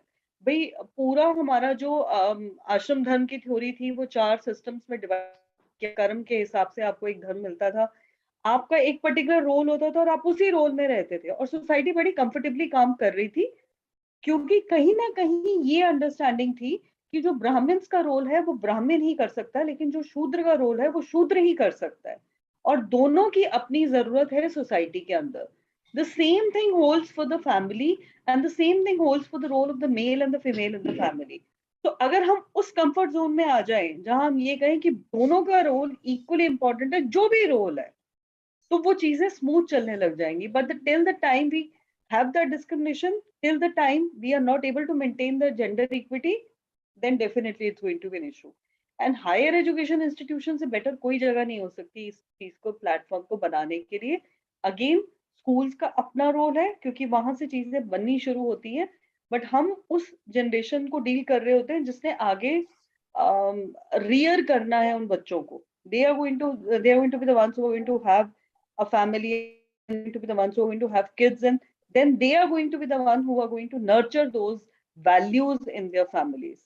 So we just need to be actually में gender equity हम सबके अंदर mentality में आनी चाहिए, and once it is there, we won't need any of these conferences or we won't need to discuss any of these things. So it's going to be a welcome step. अगर हम एक भी कोई एक point उठा ले, जैसे मैंने तो आज तान्या मैम की उस बात से hold कर लिया कि I need to be very careful about the pronouns I'm using. हम बहुत easily beta word use कर लेते थे, but yes, we need to be more conscious. वो मन में नहीं होता था, लेकिन yes वो जुबान पे जरूर होता था, और जो हमारी जुबान पे होता है वो कहीं ना कहीं फिर रिफ्लेक्शन हो जाता है कि हम क्या सोच रहे हैं. तो इसलिए वो एक भी चीज हम अगर हम डिसाइड कर ले आज कि yes we are going to do it this way, I'm sure things are going to be far better then. Thank you so much, sir. Thank you so much, Sonal ma'am, for accepting our invitation and being here with us today. We are really enlightened with your knowledge and presence. Your thoughts have truly inspired us. Thank you so much, ma'am, again for concluding the session. Today, we have got a lot of information which will truly help us in our life. On behalf of Swasati College of Professional Studies, रोजी ma'am request और कीजिएगा कि video अपना camera on कर ले सभी एक group photo के लिए. सभी अपना कैमरा ऑन कर ले. जी, बी कंटिन्यू रोजी मैम, ये कर लेंगे.